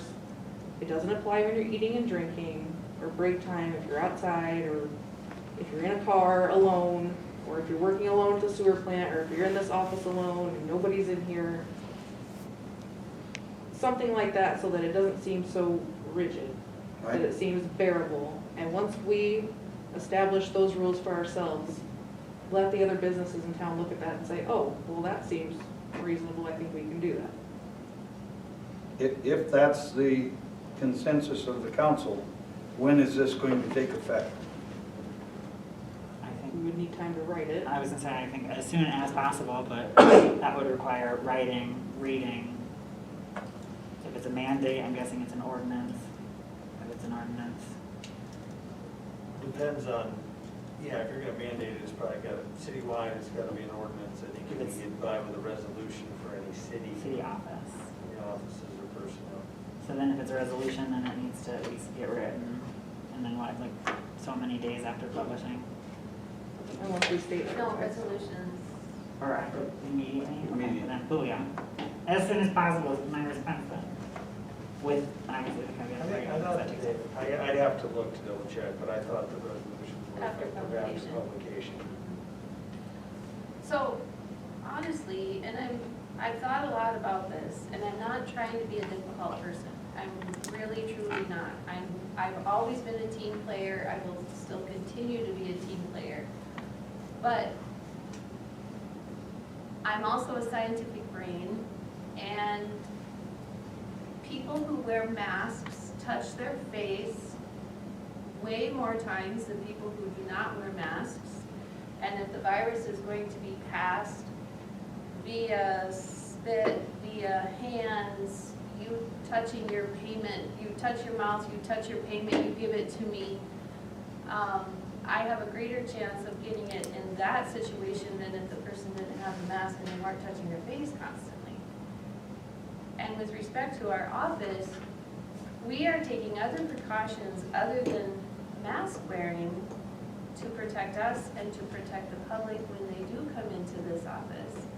And we do have our diffusers running 8 hours a day.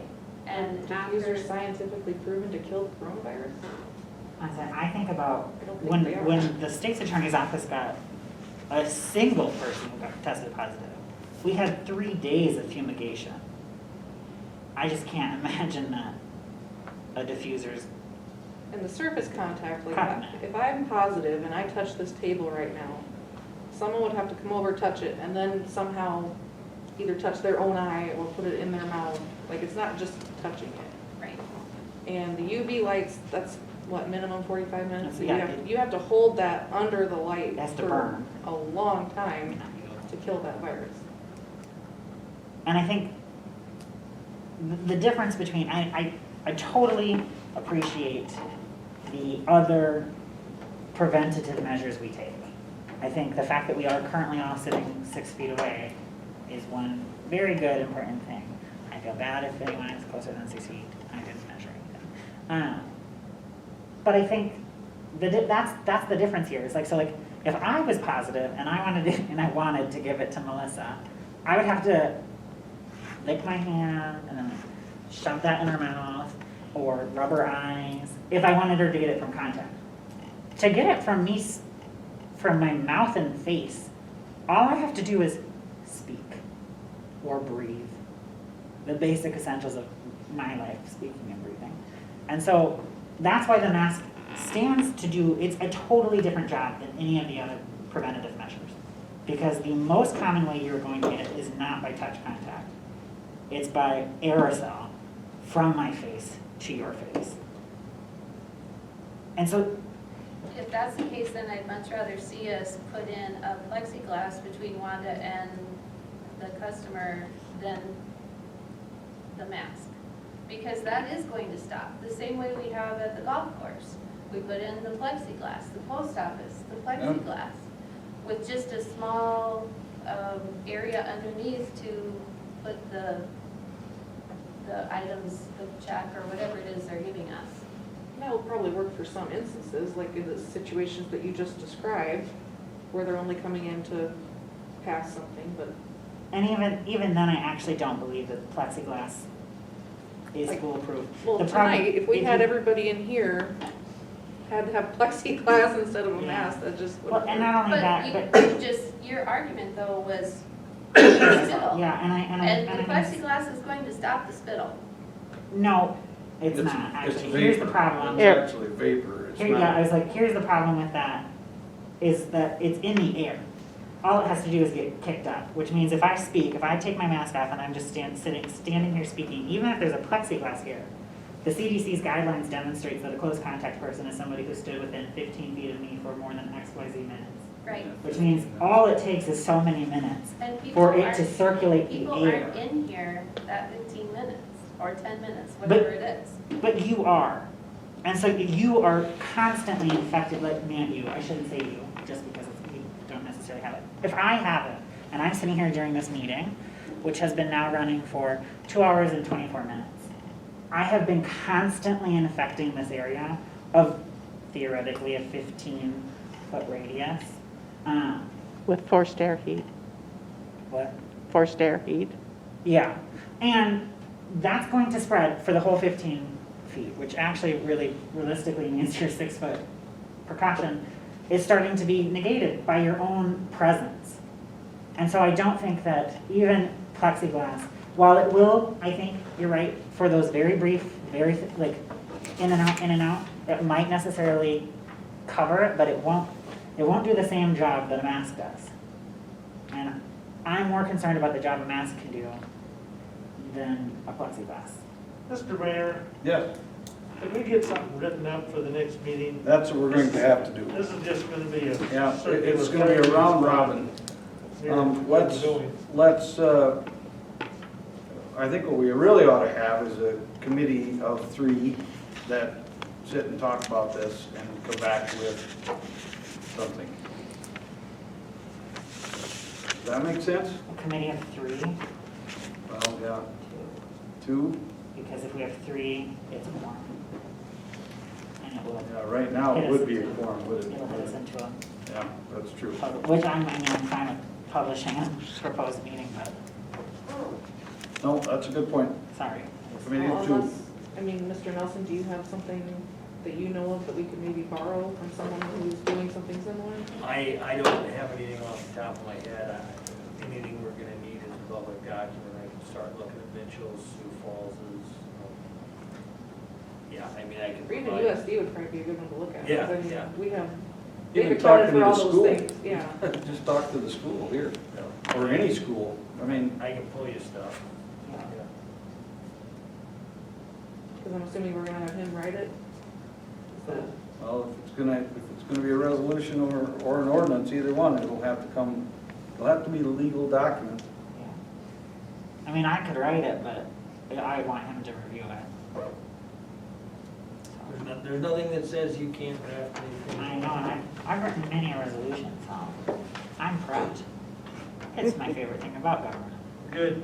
Why don't you suggest or volunteer to do that, and we'll have something to read. Are you volunteering for I that? will do it. I will write it. I'll Is do there it. any other Does anyone volunteer? want to do it with me? So you're doing the resolution for city property. Yeah, I'll do that. I think that's where we should start. That's where we should start. Okay, I like that. In that case, you're a force of one. And then bring back what you've got, and we will review it.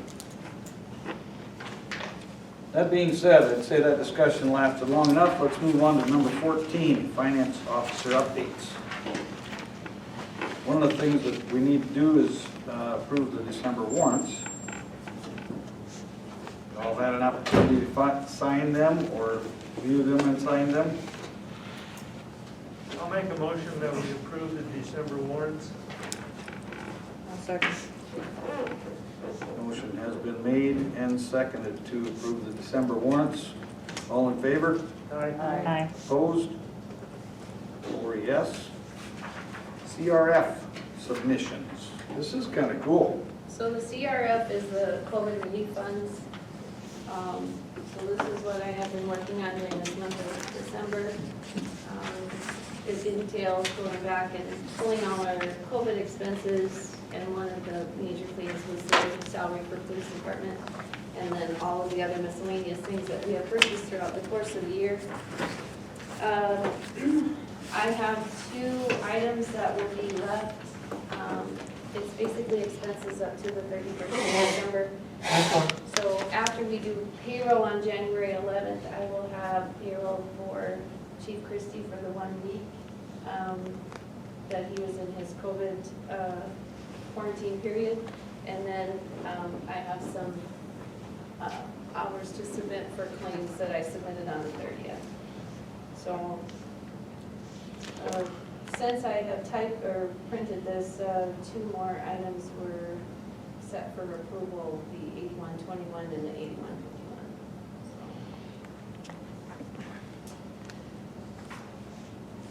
Any questions on that?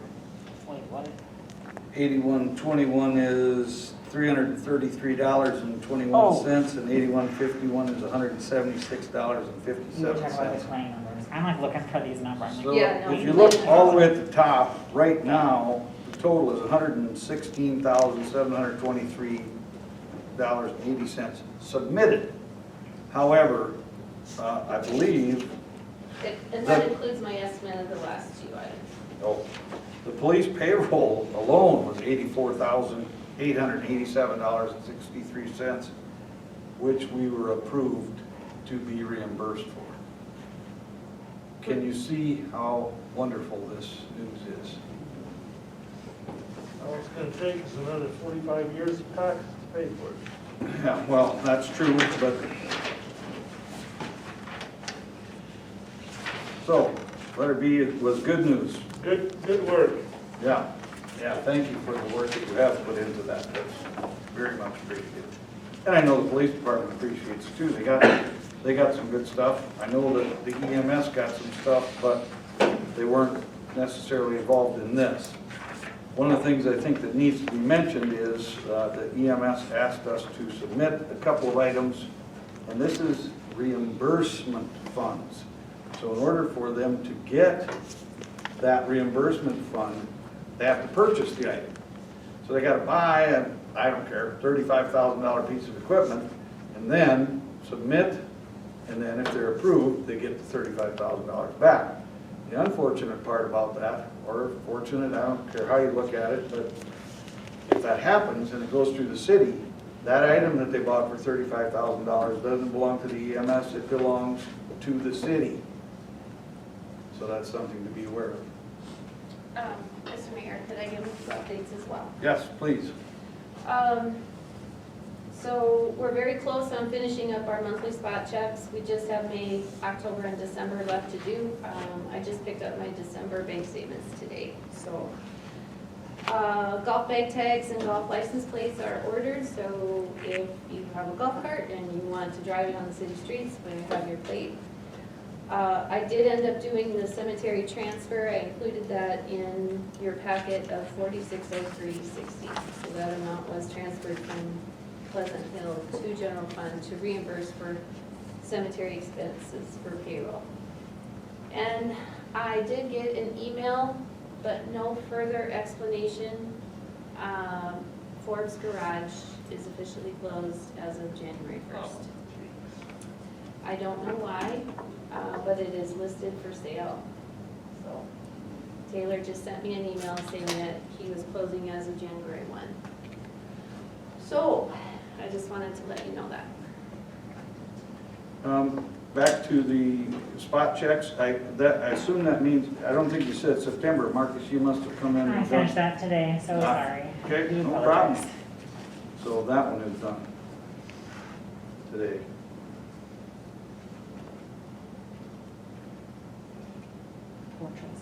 Okay.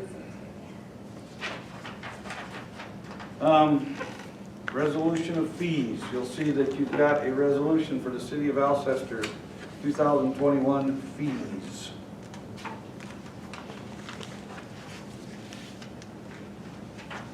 At one time, there was some discussion with the police chief, and I don't think we ever did figure out what that was.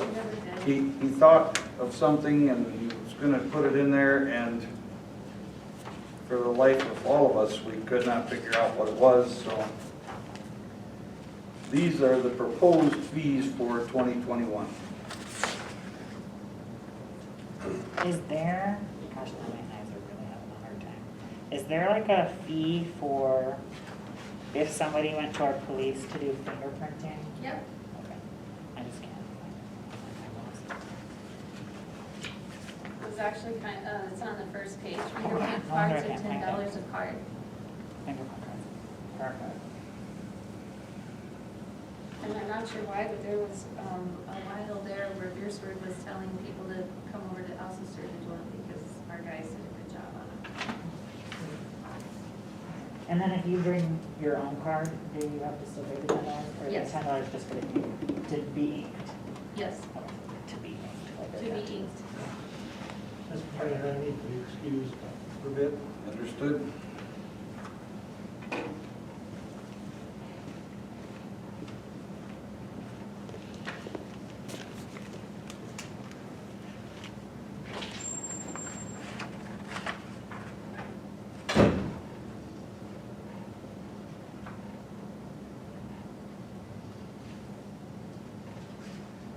I think of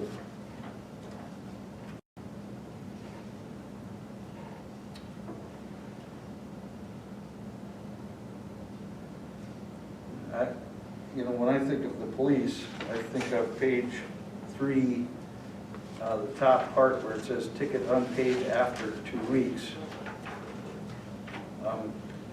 That's ambiguous.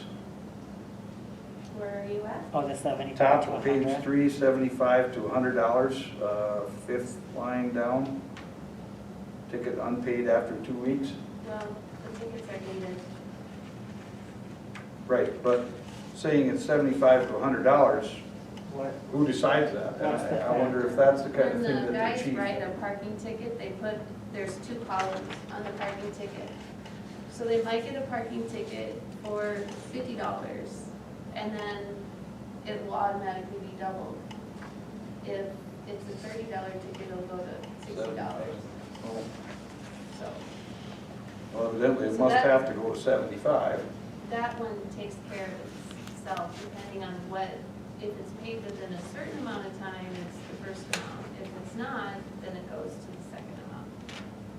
But then the 2 weeks one, so like, I get what you're saying, because that's like how, like UPD, I never had this problem where I didn't pay a parking ticket at USD. But if I didn't pay it, it would double, and it would double again if I didn't pay it by that third week. So I'm still confused though, like, the fine for illegal operation of a golf cart is just 25.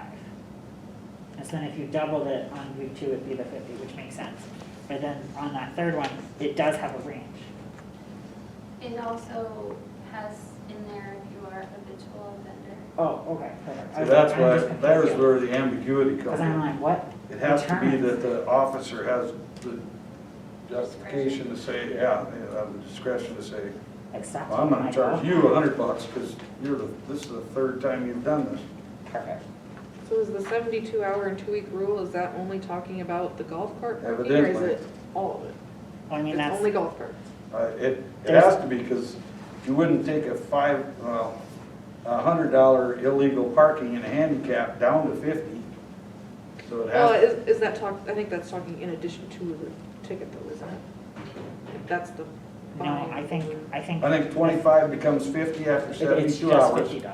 Okay. 25 becomes 75 to 100 after 2 weeks, depending upon how much of a habitual offender you So are. there's no extra penalty for the parking and a handicap if it's.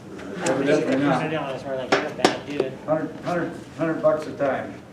Is there a cap on what we can fine? Yes. Yeah, $500. 500, okay. I was like, I know it's not a lot, because that would be ridiculous. Okay. So that was the kind of thing I would have thought, maybe the chief would have looked at it and gone, wait a minute, why is this? It was one we actually didn't have in the clay, and he thought we should have it in the Oh, clay. okay. And you still can't remember? So Yeah. 70907 is literally just golf cart. Cool. The other items are on page 2, which would be in that And they have options. 70508, 70504. Oh, yeah. 25, 50, 75. So if they never pay his fine, what happens? You get a warrant? Well, if our police officers wanted to push it, you could go for to issue it. Good. I just wondered if they ever had to go to that. And then Sam becomes a prosecutor. Yeah, just that, I think we've had, at some point recently, I had to do something like that one time, and it's just, at the end of the day, you can get a lien on property. Oh, you could. I'm just thinking of like the person who never moves their car in the snow. Right. Yeah. I went I think after, that's an issue. I went after a kid one time for the library book, I didn't want to, Right. I'm kidding. I was like, No, where whatever did you do you that? have. Please tell me it was like Edith they just sent. And it was like, get on. Edith, get me. Because I know some So people we're that- still discussing the fees, Dave, but basically, we're going to need a motion to approve the resolution of fees. If you agree with the fees the way they stand. Not that this necessarily matters at this current moment, just because the community center rental prices are to be updated upon completion. Correct. But when is that supposed to be in completion? Like after April? The builders are shooting for June 15th. So I'll be done. So I just was thinking, and hopefully I'll find this before, but I have not done so yet. But like just checking into like Akron and like their community centers just to see comparable prices and stuff as well. Oh, yeah. I just wanted to like say that's an idea for when we do send them, and if I'm not here. Sorry. I was just wondering, like, for the, I guess there is no auditorium anymore, but Correct. for, Clubhouse? like, the clubhouse rental, should we put something in there that says that that fee is due at the time of usage, or when do, just to clear up any past ambiguities about, Sometimes When the fee is due. they collect it, it just depends on the event. Sometimes it's collected, most of the time it's collected when the event happens. Because if there's any other expenses that are paid at that time, they're in there down on the calendar as kind of reserved. And then, at the time that it is being used and any expenses or invoices are generated, there are times where if we have a golf tournament or something and it has to be billed to a company, it will be part of the bill. So then it will be mailed out after the event. just looking, I know we changed this last year, I believe, with the $10 an hour, that extra fee. Mhm. I'm assuming that's something they probably don't know about until the event is done. So So it'd be like an additional. it's just billed out then and it's due, when is it due? If they cut the invoice that night, they would hopefully get paid that night. If it comes back to our office and we mail it out, then it'll be sent back with payment. We always have due, when we send out an invoice, it's due a Congress. All right.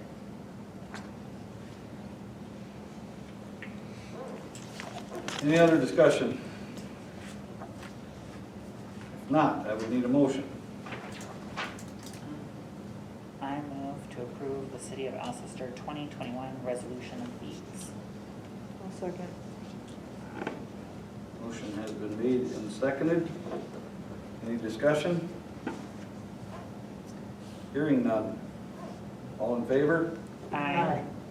Opposed? All in favor. Letter D, municipal election information. This is going to be quite the year. It has potential. So I have, so our mayor term is 4 years, but Mayor Dan was appointed, so he will need to run for a 2-year to finish out his term. Melissa is up, and so that would be for a 3-year position. Marcus was appointed, so that position would be a 1-year. Dave's position is up, so that will be for a 3, and whatever we do with the vacancy in Ward 3 will be a full 3.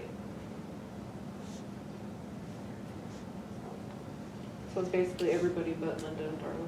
Correct. Congratulations,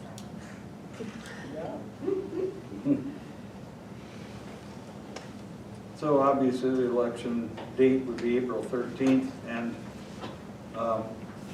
isn't there a thing, yeah, it says right on there when petitions. They Oh. will come, the last week in January is when you can start to take them out, and then they have to be back in February. These dates are definitely off then, because they say I get a whole year to petition. No, No, what they're saying is that your position, you were appointed, and when this cycle comes around, there's 1 year left on that 3-year term. So But- if you fill out a petition, and you get, let's say nobody runs against you, and you're back in the same position you're in, you're only on for a year, then you have to fill out another petition for the next 3 years. Does that make sense? I mean, I know what this part over here says, but with the section that just says petition, it implies that like the petition is open from 5/1/2021 to That's your 5/1/2020. That's just the term. Yeah, but that's the term. it says petition, so I was Yeah, just saying. that's a good point. I was just saying, like, if I shared this with any human being to like be like, take my spot, please. Yeah, they couldn't do a petition right now. Yeah. They would just be appointed. Well, I was talking about like, take my spot for election. Not take my spot right now. Dang, Well- that's a lot of people. Yeah, so it's gonna be an interesting year. We'll move on to the 2021 salaries. There's a document for that.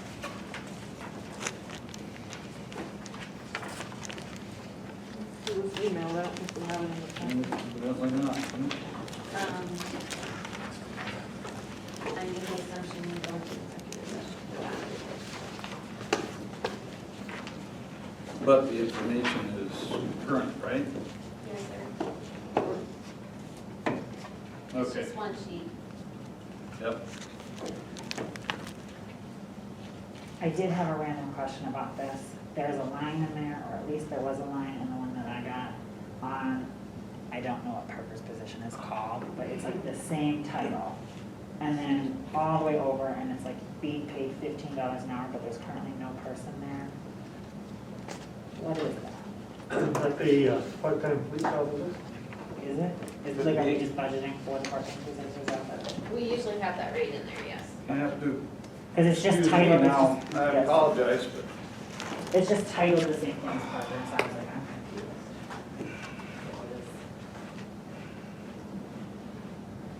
Melissa, do you remember what the status of Linda was? Oh, yeah. Or is I'm just curious. she And then I was recalled? also- Because if it is the same. Is she what? Should she be called for part of the meeting? I believe so, yeah. Do you have her number? Yeah. I think I should leave. Can we call her right now, or Okay, perfect. are we going into executive session? or- I'm just like, That, is this a good position? if we need a quorum, I'm gonna leave, because I don't think I want to affect anyone else. I think I have stomach flu. Oh, Oh, no. We do have Mr. quorum. Nelson, well, yeah, we still have We three. have quorum as long as we have 3 people. Okay, as long as you got a quorum, she won't get it. Hope you feel better. I know, I'm sorry. Yeah. And thank you for this choice. Hopefully it's nothing you did. What? Sorry.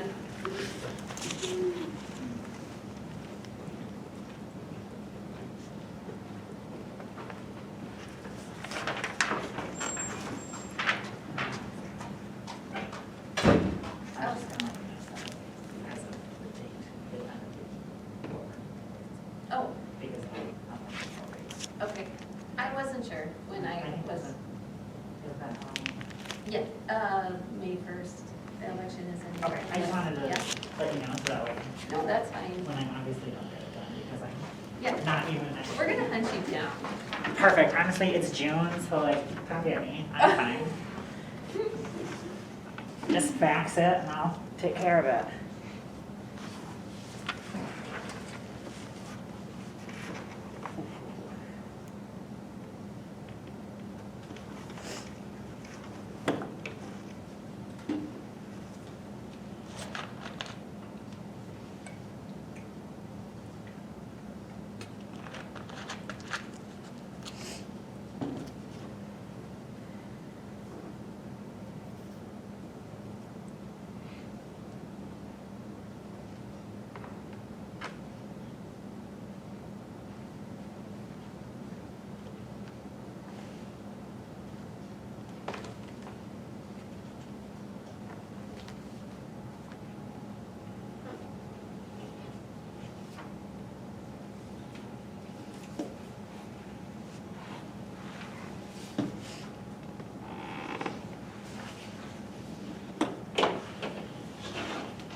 It's just not the night with gravity. sorry. Your leg okay? Just passed a little tiny kidney stone. Oh, Longworthy. Yeah, I knew it was still bothering me, but You okay? yeah, I'll be all right. It's, now the problem's going away, so Do you need any eyeballs? probably should drink some water because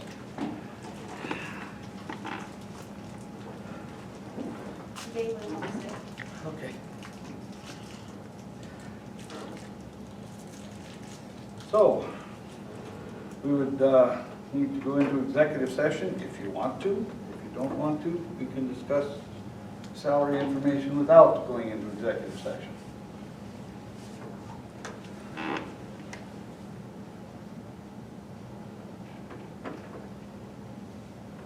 Anybody have any opinion? Was there an executive session folder that she handed you, or? Well, Yes, it's I just was the gonna- salary information.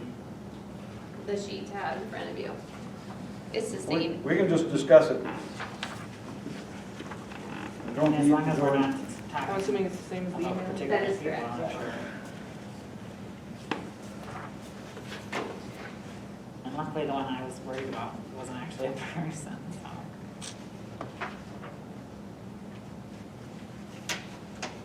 So you're talking about the one that's 5 X's? Yeah, that's what I was confused about, but she explained it to me. Oh, the city utility position. Yeah.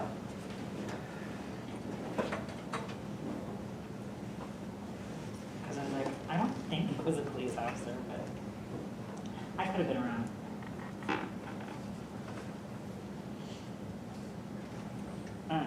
I know I asked you earlier about the difference between the two, but the first part under 2021 proposed pay rate, that's just the inflation increase. Correct. And then the second one is if we so choose to do a merit-based raise. Correct. Perfect. And then, last question, so sorry. If we chose to do, like, if we chose to do the merit-based increase, it is budgeted to be available, right? Correct. Okay, I base my budget off of the last column. perfect. Perfect. That was all my questions, so. If I may ask a question, 3 is not a quorum. Yes, it is.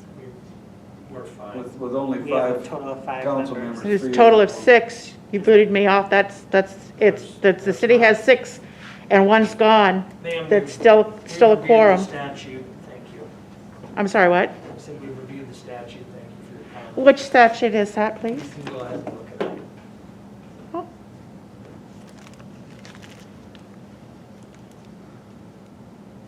I still stand by my voicing a concern.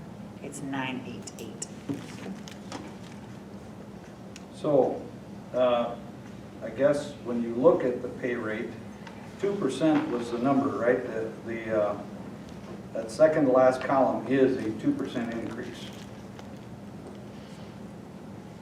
The second to last, correct? I'm not gonna do the math to check that, but Yeah, go ahead. not a chance.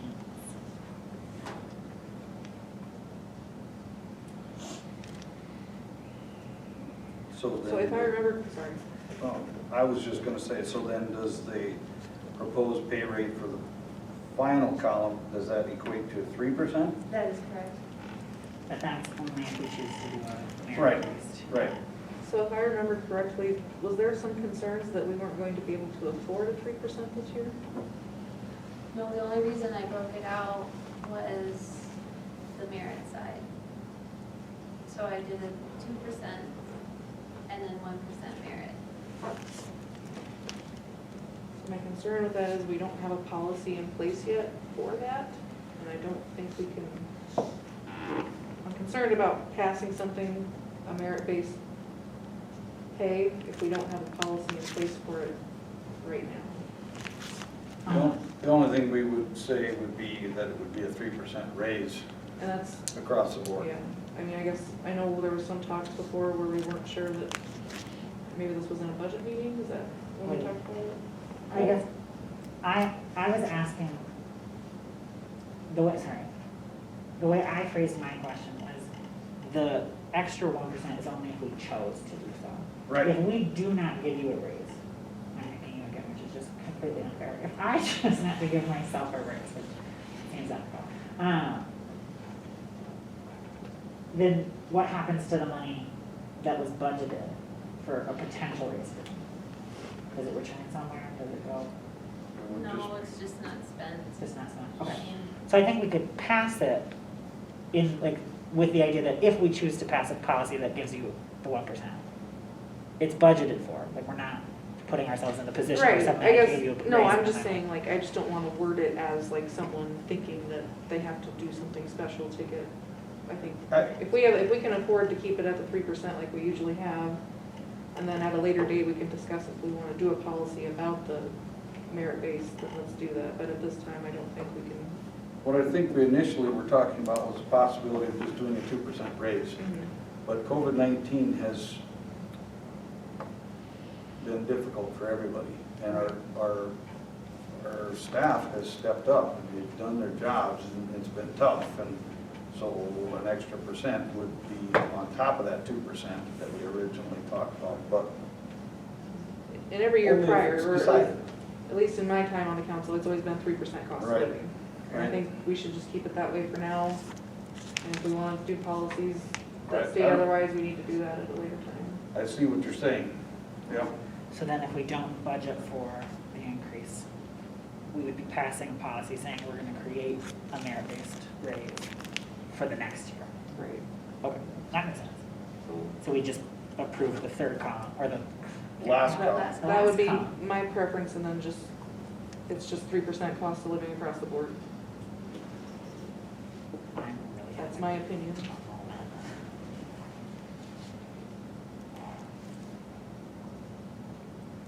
Okay, we've got to make a motion stating your intentions if there is no other discussion. So do I need to specify that it's the very last column, or No, you can just say the. Percentage. the percentage amount? That should work. And if you, what we've done in the past is, if you want to, you can say it's just for the full-time employee or full and part-time employees at this point. The seasonals can be reevaluated when we get to that point, or you can just do the raises as presented. And that's a good reason for Marcus to ask this question. What is the budget? The very last column, it's a yes or no question. If the answer is yes, well, it was already calculated that we would do 3%. And I guess I didn't double check, everybody is up to par with the new minimum wage standards? Yes. Does this have to be approved today? Yes. Well, I guess it doesn't have to. We have a payroll on the 11th of January. But if you, I wasn't thinking about this because I'm an idiot. But my mother is in here, which gives me an interest in her. well, that's why I was saying you don't have to do the seasonal. She's a seasonal. Yeah, so can we do that? Originally, I was thinking it would just be smarter to do all of it, but then Full and part-time and full and part-time seasonal seasonal. to be determined Yeah, at a later date. because otherwise I would have to abstain, and then I don't think we would have a quorum. True. Though I don't know what the implications of that necessarily would be, if the quorum needs to be for each vote or just for. Well, if we're concerned about it, I can call Linda. Get her on. No, I think we can just do the Okay. seasonal for a later date, since none of the seasonal employees are currently working right now, are they? They are not. Okay, I just didn't want to like not keep that raise. No, they're lifeguards and the golf course, so. All right, so I will, oh, sorry. No, sorry. Are you requesting a motion? I would need a motion. All right, I will move to approve the 2021 salaries as they pertain to the full and part-time employees with the seasonal employee salaries to be determined at a later date. I'll second.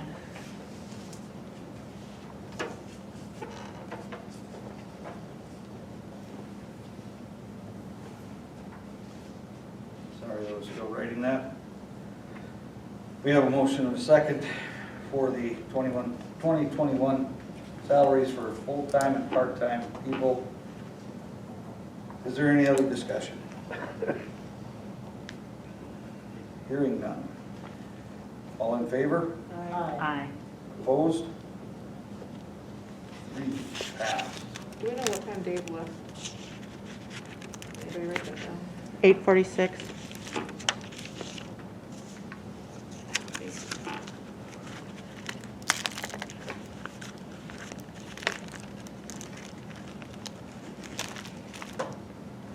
I was thinking I would have told him to now wait 1.5 seconds.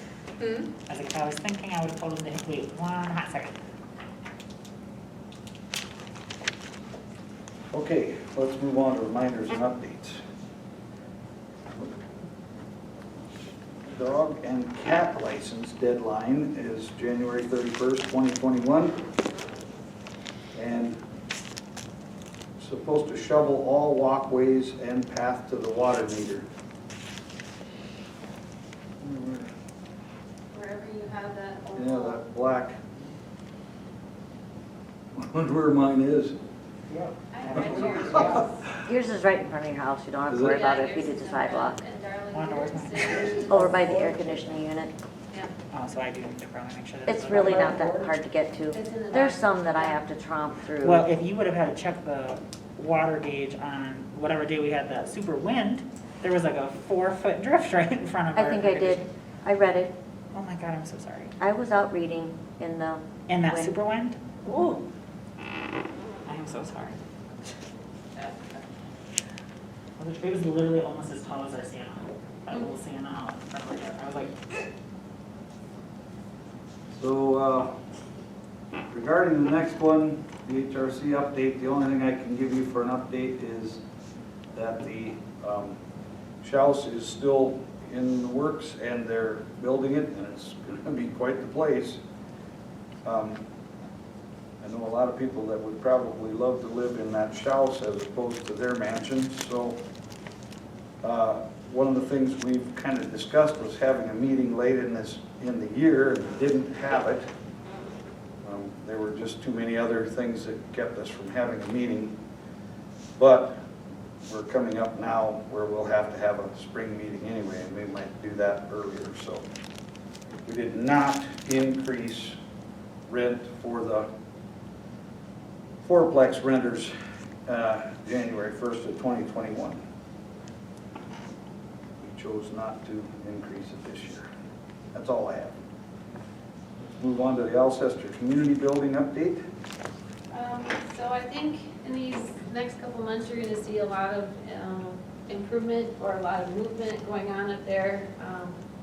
We are starting January 12th, we're gonna have bi-monthly meetings with the contractor.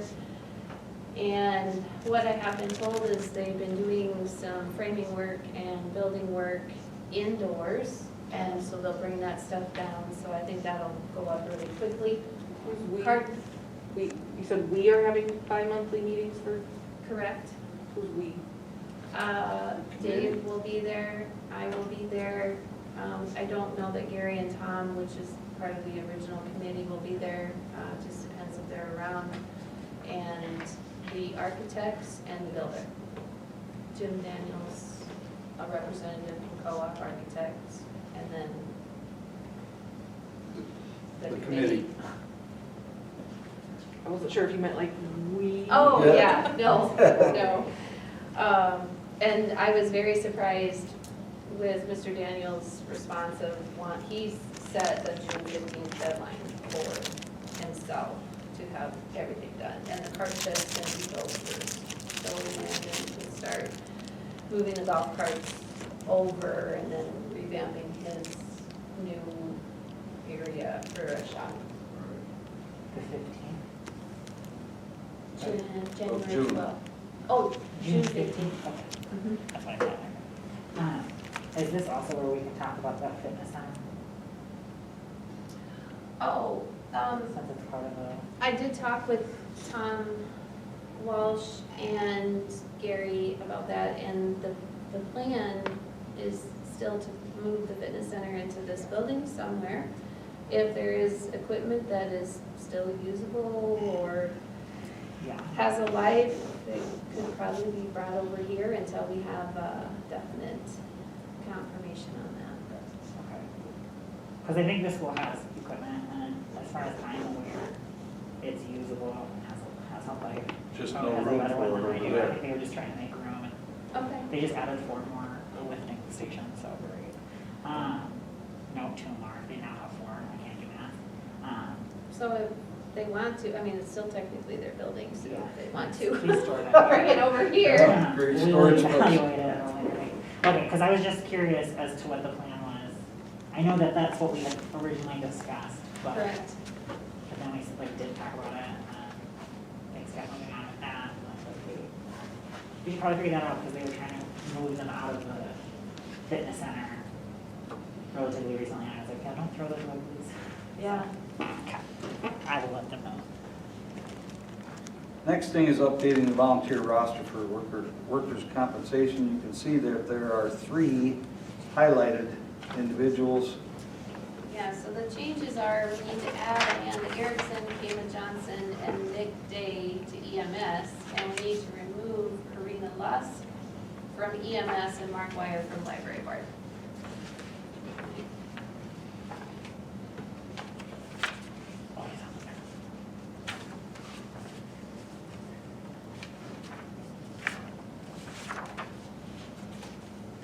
It's just the one removal. I don't see, He's on the There's back. 2. I know, I had the same, I was like, wait. oh, there he is. Karina Okay, Lusk good answer. from EMS, Mark Wire from Library Board. Okay, so you see the 3 individuals and the 2 individuals to remove. I would need a motion to change, make those changes. I move to add Amanda Erickson. How do you say that name? Kayma, thank you so much. Kayma Johnson. Nick Day. And Nick Day, oh, I was gonna just do him, sorry. And Nick Day to the City of Alcester volunteers list, and to strike Karina Lusk and Mark Wire from the same. I'll second.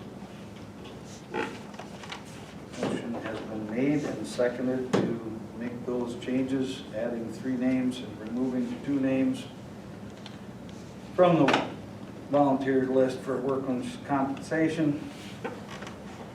Any discussion? Hearing none. All in favor? Aye. Opposed? Motion passed.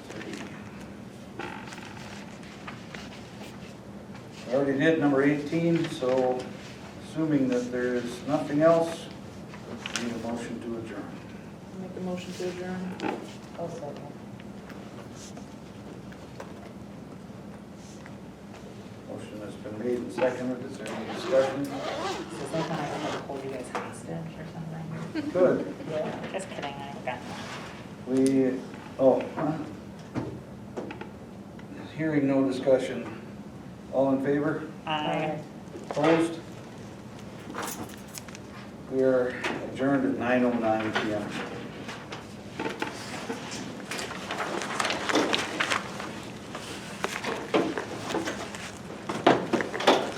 Do you want us to take our pens with us or leave them? No, we've just been putting them on the backside of your nameplate. Right there in front of you. I just meant, some places you go make you take I it know. with you. I don't.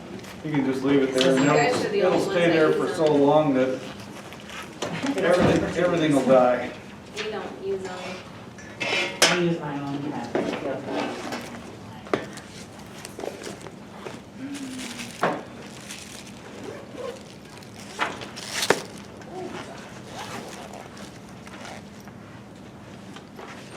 My gosh, 17 EMTs. That would be just, that's phenomenal. That is just phenomenal. It's kind of had a rough week. I've heard that it's pretty hard on everybody.